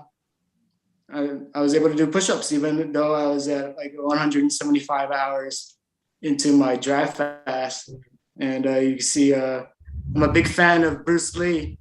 And so during this fruitarian journey, I was able to do up to 3-finger push-ups. Right now I'm doing 6-finger push-ups, but you got to give me a break because I'm at 175 hours of not eating or not drinking anything. And then, I switched to regular push-ups. And I was like, it was fine. It looked, like you're still able to do workouts without, calories. And I want to show the world that, hey, look, I'm able to do this without protein or vitamin B12, if that even really exists. And this is how I'm trying to help. I'm trying to help folks, but I'm no longer getting into people's way and slapping steaks and hot dogs off of people's hands. I post these things, and then if people are interested, they come and ask me questions or like for tips, and then that's when I help. And I do it for free. This is kind of something I look forward to. Like, hey, if I help one person, maybe they could help, other folks, and then eventually, we're all living happily. Thank you for that. Yeah, and it's we touched on it, but it's having that service-oriented mentality, that service-oriented way of being. is truly what allows us to tap into those higher forms of energy, because this whole creation is set up to be surface oriented, because it wouldn't be creative, it wouldn't be creating and expanding if it wasn't serving itself to create and expand. So when we truly step into that and embody it, that by serving you, I serve the creator, by serving you, I serve the creation, you're truly stepping into that unlimited form of energy that we all have access to. So beautifully said, and thank you for your service. Thank you. That's the ultimate prepping. I know, because a lot of people are like trying to prep right now. They don't know what's going to happen. And they're like stocking a bunch of food. Imagine if we didn't need anything, and there's your prepping. You just be and we're done. That has me really curious to try another dry fast, because the last one I did was in Thailand and I was carnivore and very dehydrated, and it was really hard. Like, and now I feel so hydrated. It's probably easier. So I kind of want to push the limits. I feel like I need to rebuild a bit with a bunch more tofu, but we'll see. But yeah, I want to kind of beat my 64-hour record. I couldn't make it that 72 hours. That was my goal. And I was like, I'm so thirsty. But if you ever want to appreciate water more than you ever have, try a dry fast. My first sip was like, oh my God, it was so good. Like water, we're talking water here. And it was the best thing I've ever had. It's amazing. I remember back in 2019, I did a 141-hour dry fast, and I kind of fell asleep, and I was dreaming of drinking water. So I woke up and I grabbed some water and I drank it, and then that put me to sleep. And it was the best tasting bottled plastic water ever. But yeah, the appreciation. I haven't drank water yet since my long dry fast, but I had a peach and a half, and I bought a bunch of fruits because I was thinking I'm just gonna start munching. But after a peach and a half, I was really full, and I kind of sat down, relaxed, waited for about an hour, and then I slowly started eating watermelons. And when there's bowel movement after this long dry fast, I noticed it came out like pebbles, and within the pebbles there are these greenish rock looking things. So I don't know if they're gallbladder stones or kidney stones or liver stones. I'm not sure what they are, but I heard about them, and I actually kept them, try to dry them on my balcony for sample. And my mom's visiting. My mom visit from the Northern Mariana Islands into Japan recently, and she doesn't want to fly back because the COVID. What is that test thing called? And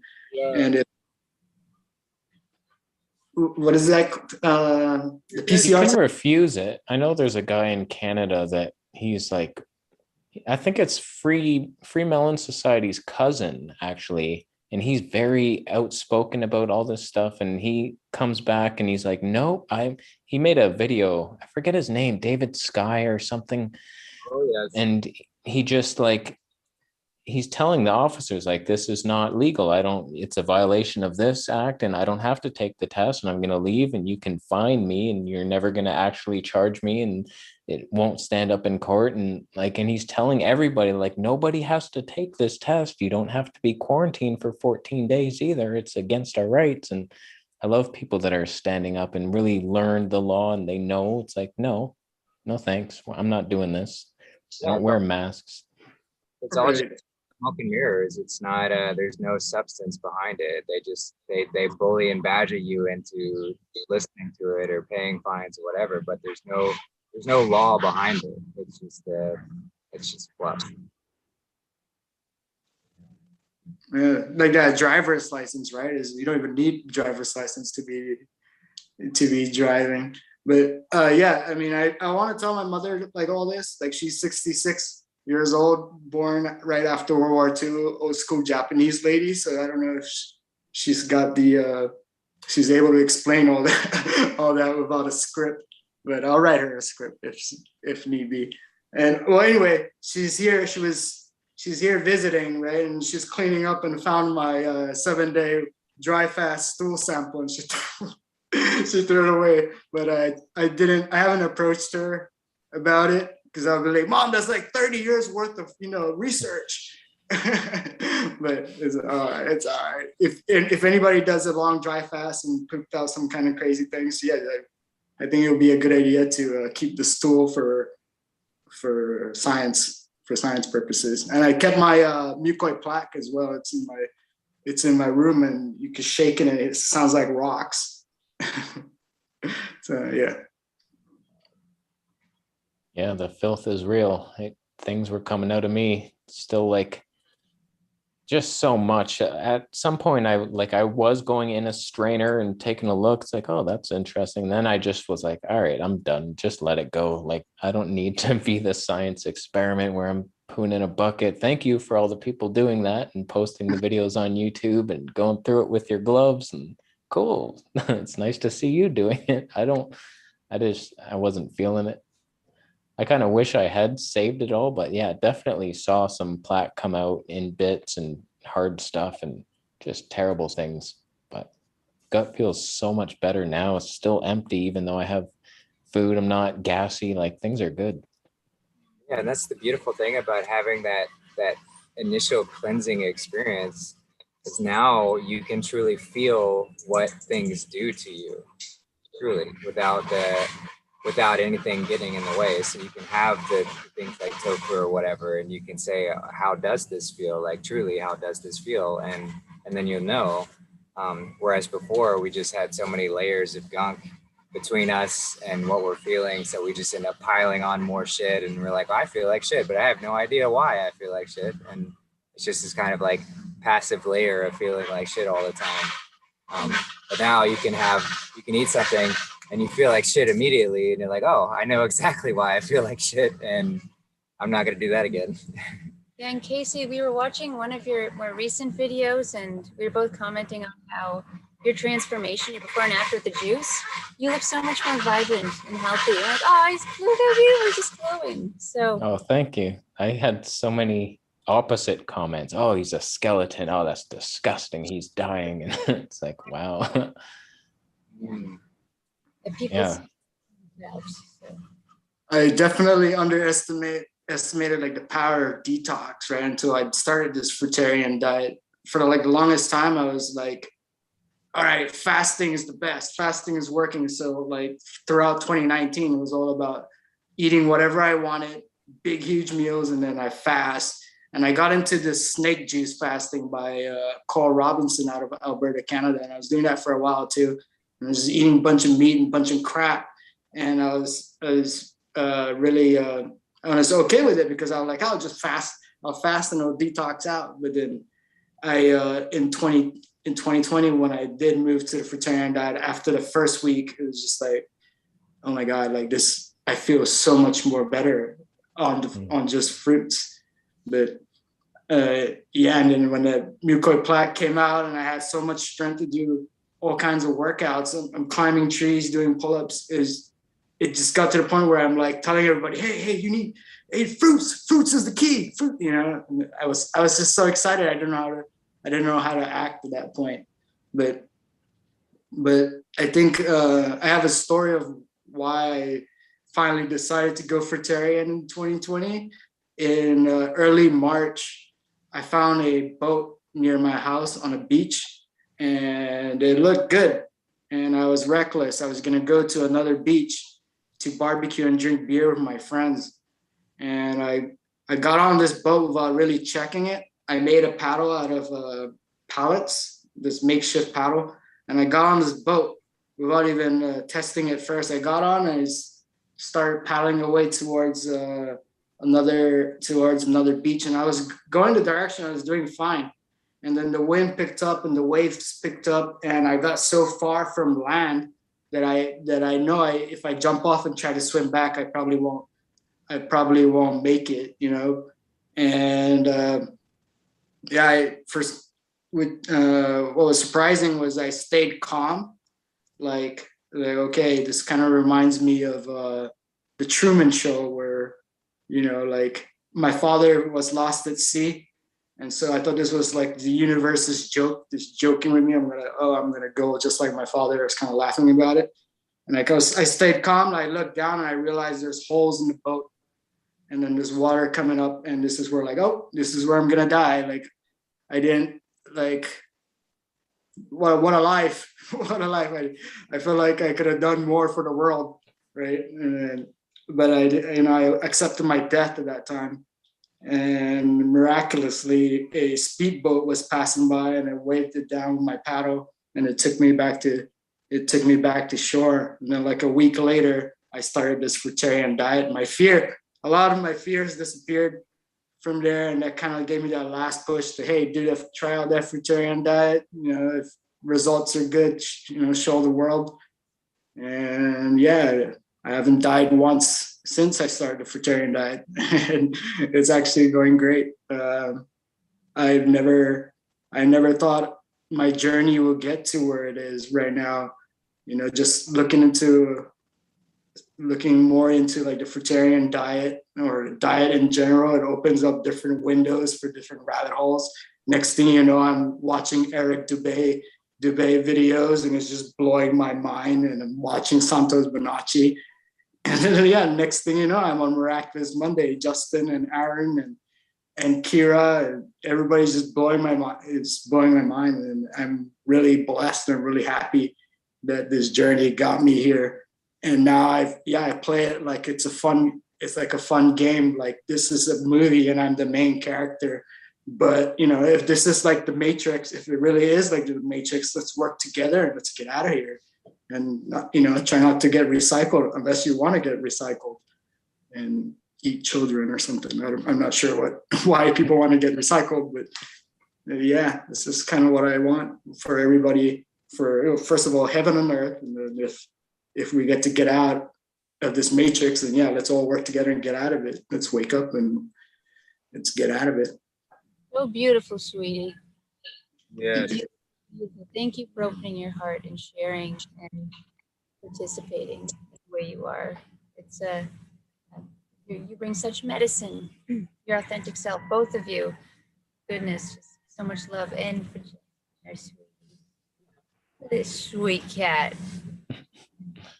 It's funny. I had almost the same experience on a lake, and like those currents are real. Like we were just out at a cottage, like just on, I think I was on one of those rubber inner tubes, and I don't know what happened, but just the current picked up, or the tide, and we couldn't get back to shore. Like we're paddling as hard as we could, and we weren't getting anywhere close. And eventually the dad saw us, and he came out in his speedboat and saved us. It changed nothing in my life. I had no epiphanies. I didn't go fruitarian after, but that sea, be careful on that sea. It can really just take you. It's like all of a sudden, it's like nature is like, no, come this way. There's a fun journey over this way. You ever been there? It's a perfect allegory of the mother and the father, the stability of the father being the land, and then the mother being the water. The water provides so much life-giving properties, and she embraces so much, but she's also turbulent. She's got that ebb and flow and that current to it. So you have to be wary and go back to that stability of the father in order to find that symbiosis. But it's beautiful to see. Kira and we're from Canada, east coast of Canada, Prince Edward Island. And about a year and a half ago, we came across Charlie and the fruit. And we were driving down the road. We had to pull over and just be like, this is it. Like searching for years and years, doing the same thing as you guys and trying all the diets. I did keto for probably a couple of years, like 8-9 years ago. And I definitely was. Carnivore, I tried all this stuff. And when we heard about the fruit, it was like, geez, this just feels right. It feels like the truth. And so I was like, okay, well, what do we do? Well, we don't have access to the fruit here. And if we really want to try this thing, we have to go to where the fruit is. I was like, okay, well, then we have to go down, south. Okay. So we ended up going to Costa Rica and really, but before that, we were eating as much fruit as we can and just transitioning on the island the best of our abilities. And we actually got to the place where like in December, we did an all raw, you know, basically fruit December. And then we went to Costa Rica and then we got, you know, the fresh bananas and everything fresh. And we just kept going deeper and deeper into that process. And it was like, okay, the fruit's the thing. It's magical. We're telling everybody like, this is how you heal. This is how you detox. Preaching hard. But then, you know, it's like, well, where do you go from here? And then you find the breatharians. And then it's like, oh, that's how you truly become free. And that's like, how do we return back to Canada? You know, we're like, how do we eat? Like, we got to get the juice. Well, if we go in apple season, we can, there's all these apple trees on the island that are untouched. But it's like, when you just like start to become more in your natural state, it's like, oh, we can go back to Canada. And some of these breatharians say like, you know, because ultimately what you're taking in doesn't necessarily matter. It's like this Ranjit, she takes in pasteurized juice. And she's like, yeah, it's not a living juice, it's a dead juice. But at the same time, it's still providing you with like that caloric energy, you know, from the outside. And it's less stimulating to your digestive system because it's dead.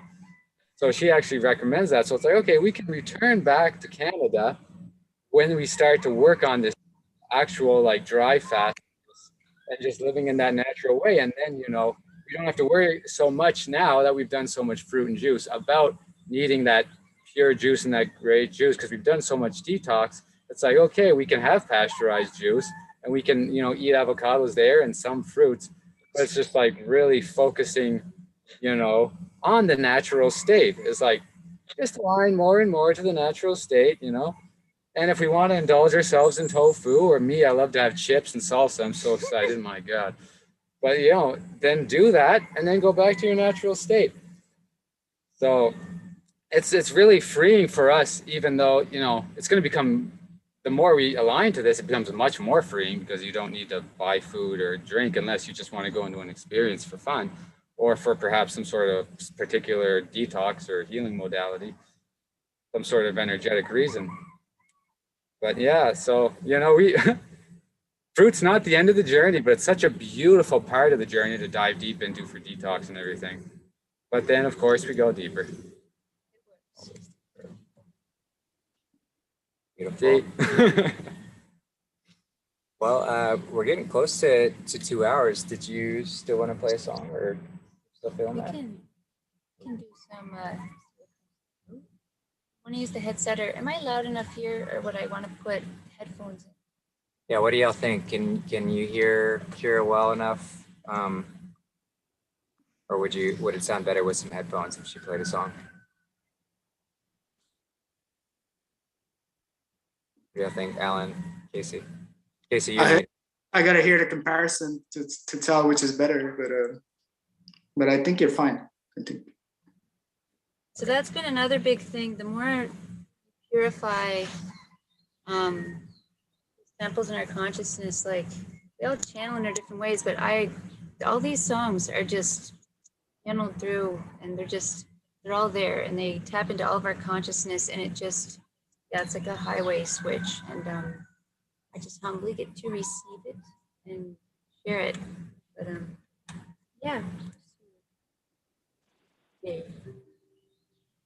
And if it's not loud enough, let me know. And It might be nice with this if it works. You rather try that? if they reach that far, one thing I do miss home is recording stuff. But these headphones, some GarageBand, do some magical things.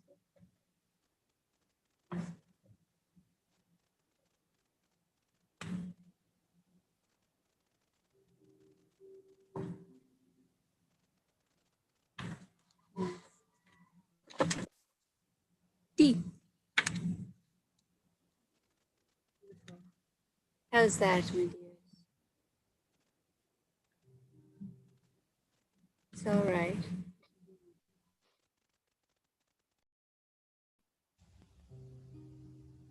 Oh yeah. How's this? Can y'all hear her? Can you hear? Can you hear me? I can. I It's a can little hear you. quiet. It's a little quiet. Okay. Okay. Could just be my volume is low.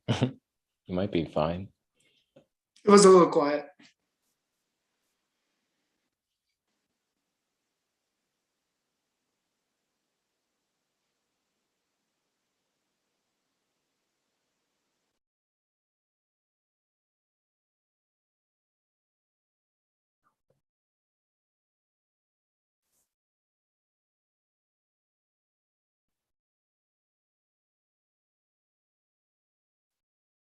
I don't hear anything now from anybody.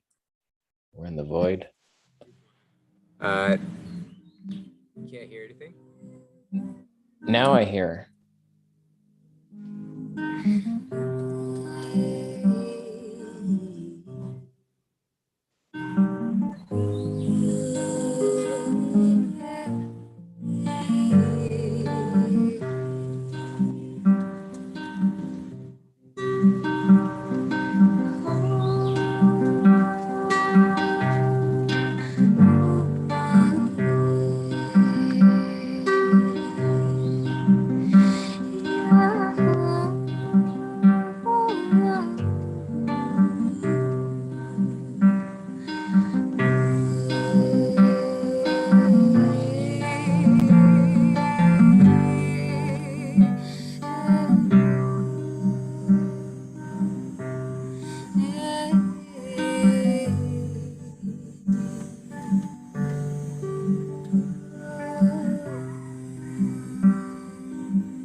Glows from you.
So freely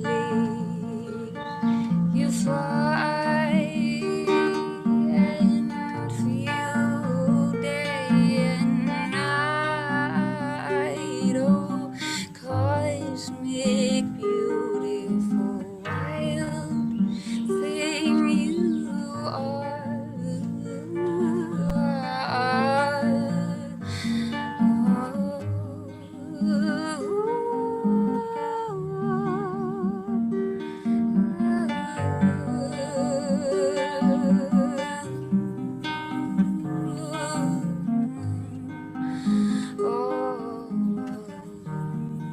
So sweet it is to feel this bliss with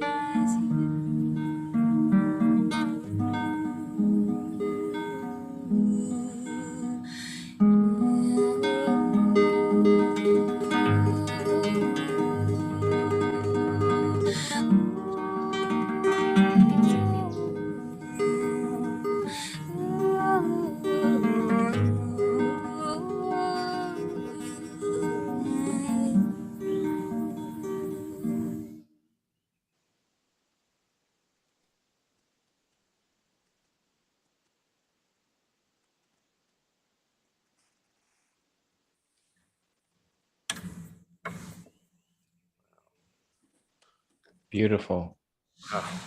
Beautiful. That was very beautiful. What is this liquid coming out of my eyes? Why is that happening? That was so good. So Thank good. you. Did you want to do anything with the ukulele? You're good. Okay. Good. Yeah, what a Thank you, gift. sweeties. What a gift. And you know, I get to hang out with these two. It's like, I'm so blessed, so lucky, and it's really incredible. And this is what's possible, you know, when we tap into these when we tap into these higher realms of consciousness, this is what can flow through us. You We know, started singing last night. Had the drum, those two were doing this beautiful ancient melody. It was so beautiful. And ooh, it's a healing, man. Like when we get together in groups and we all activate the melodic essence, because sound is so important. Like just tone, go in the washroom. That's a great spot. Keep cool sound. And you don't need much to experiment with sound. If you want to play with recording and stuff too, like I just use GarageBand now. This headset, this is my microphone in GarageBand. And I used to be so big about getting fancy equipment, but for anyone out there, like you do not need much, and you can really get creative with this simplicity and find a very ethereal sound. I felt guided to say that, so if anyone's curious. Did yeah, and yeah. I know Kasey's. I love exploring Kasey's music as well. He's got a he's got a fantastic channel where he's really done a great job. I mean, some of his songs are more comedic and they're fantastic in that way, and some of them are beautiful in their own right. So if you're looking for a good collection to check out, definitely check out his stuff. I've got I'd love to check that out. Yeah, I've got it linked in the show notes for anyone curious. Thank you. Yeah, I make all the music for my videos and I just make it in the computer, and it's so healing. I remember years ago, someone was asking in the chat about ayahuasca.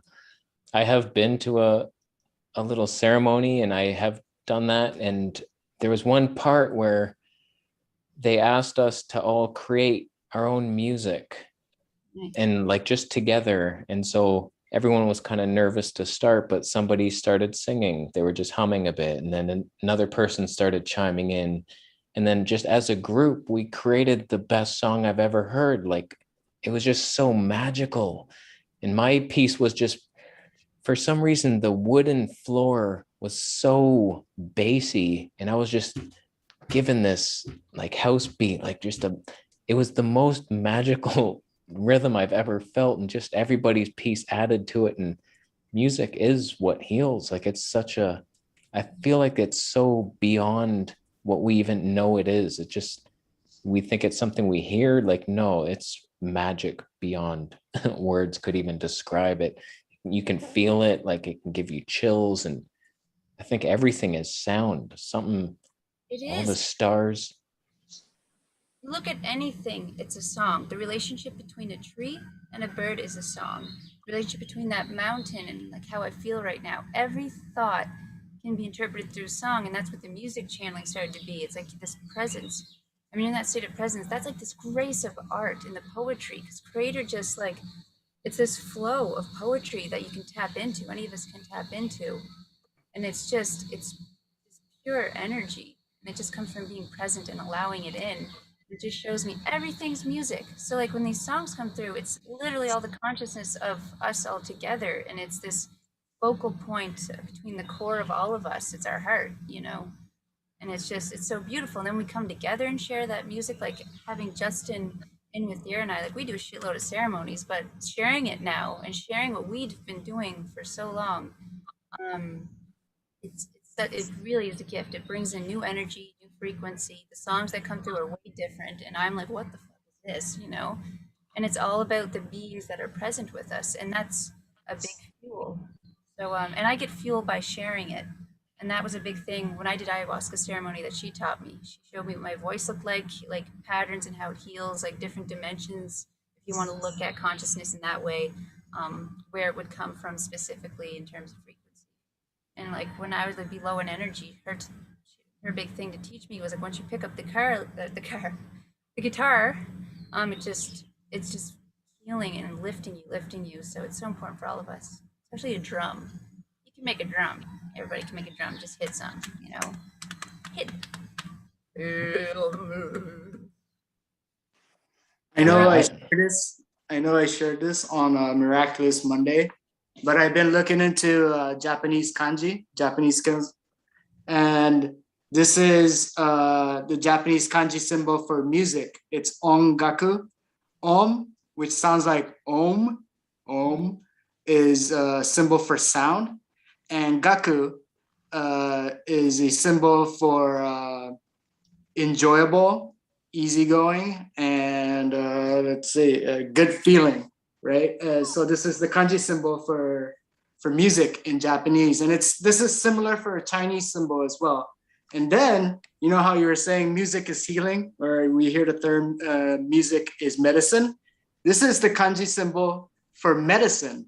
Notice it looks just like the kanji symbol for the music, the easygoing part for music.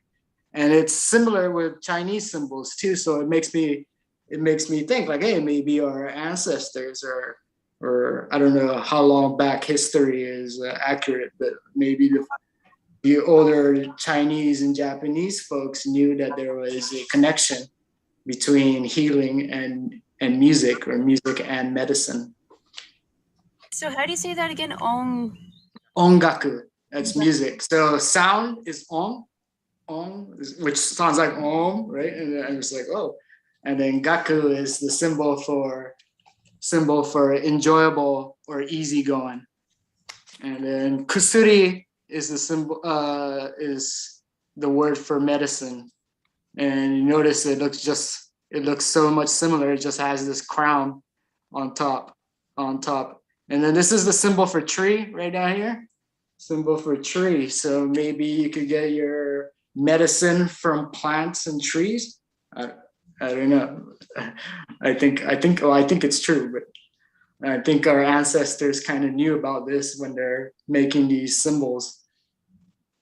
It's interesting. Music is everywhere if you listen for it. Even in my appliances, I can hear it. I've heard the most magical song in my air purifier. I don't know if I was imagining it in my fruitarian freak mind, but I'm hearing this like just this frequency, and it's like, wow, is that coming from my air purifier? And I turned it off and I was like, yeah, it is that. And then my juicer also. The juicer. Oh no. Lost. His camera might have died. Oh no. It's happened before. Hopefully we'll get him back.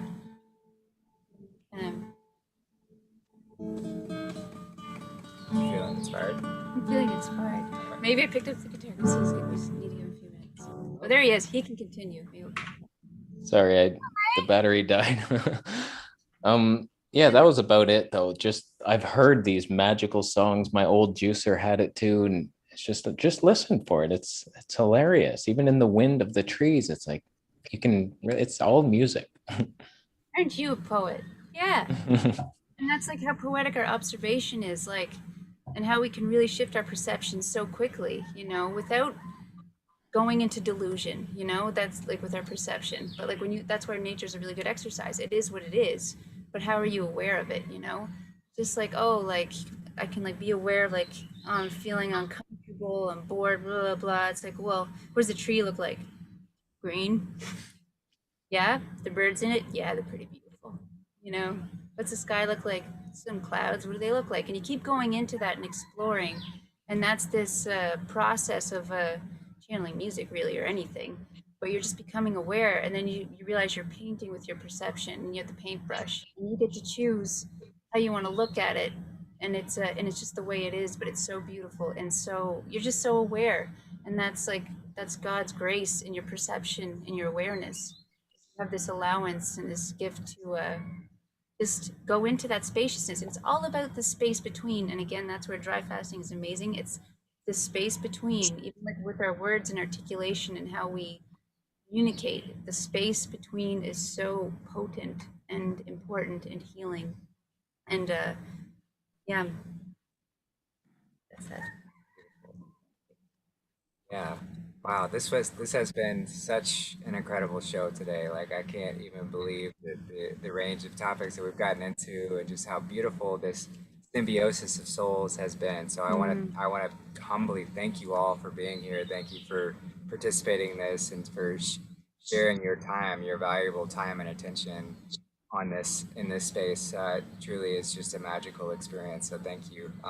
I do want to give an opportunity for everyone to go around and have a bit to say. So we'll start with Alan. Do you want to have any closing comments before we end today? Just want to say I love you all. We love you, sweetie pie. Love you so You're much, the brother. coolest, You're the coolest too, kids. You're all the best. You're the best. Awesome. Thanks, brother. Well, Kasey, what you got for us? Yeah, just thank you all so much again for just that reassurance. Like sometimes we struggle on this path, and just get back on it. Have a little fun off it and don't stream too far off it. Just always cleansing and healing. That's the path that's going to make you feel your best, and have a little fun, and things are going to be all right. Just work towards getting out that dome. Yeah.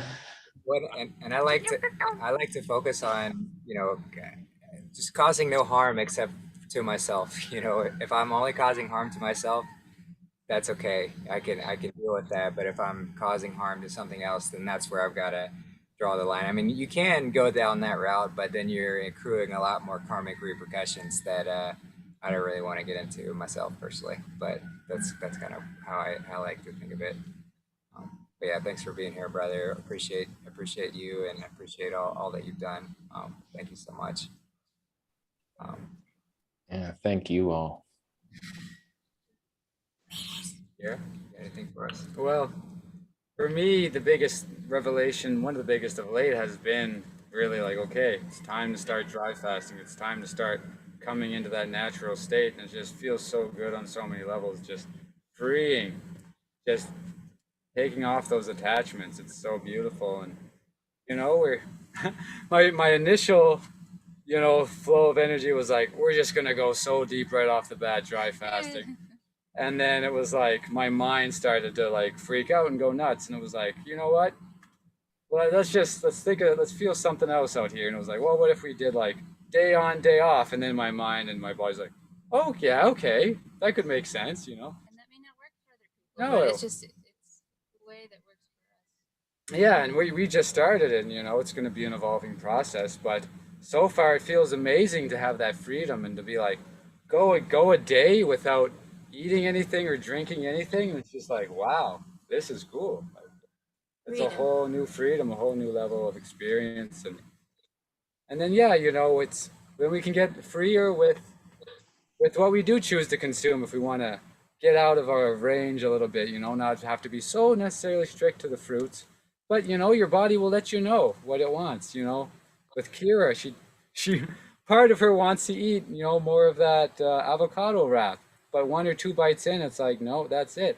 And, I feel myself getting there too. And it's like, well, I'm getting there, and, the process is just going to be less and less. And so I'm just enjoying the food and the avocados that I do get right now while they're there. And that's why, like, again, it's such a big, like, you're being guided by your soul, and trust that. And it's where you can always trust if you get an inclination or a little ringing, being like, oh, I'm going to consider this. Like, don't rush into it. Yes, you're probably going to do it. And that your soul speaking to you, and you're just like, is this for my highest good from what I understand of people's experiences? Like, well, yeah. So it's like, as soon as we started leaving Mucoid and we were driving on our way here, like, I don't know how this shift happened, but my body just started wanting less. I'd feel nauseous if I ate too much, and it was less and less and less, and I wasn't intentionally doing that. And I'm like, I'm going juicing or dry fasting. I don't know what it is. And it's like, okay, it's dry fasting. My body's literally like tapping into that already and feeling that energy from it, and it's like starting to go less and less. So yeah, if you have it's all in our intention, which is why it's beautiful to line up astrologically, like Justin said, with the moon cycles, to set your intention on those. And Yara and I used to, and sometimes do, we'll write out our intentions and do like a really big write up to like the councils of light, and just like have fun with it. And then we'll have a sacred ceremony, and we'll release it with fire, and like visualize that with gold burning, and just have fun with it. And it's powerful to do that, and have fun and play with energy in that sense too. Thank you again, guys. Yeah, we love you so so beautiful. much. You're all so special. Thank you for having us here.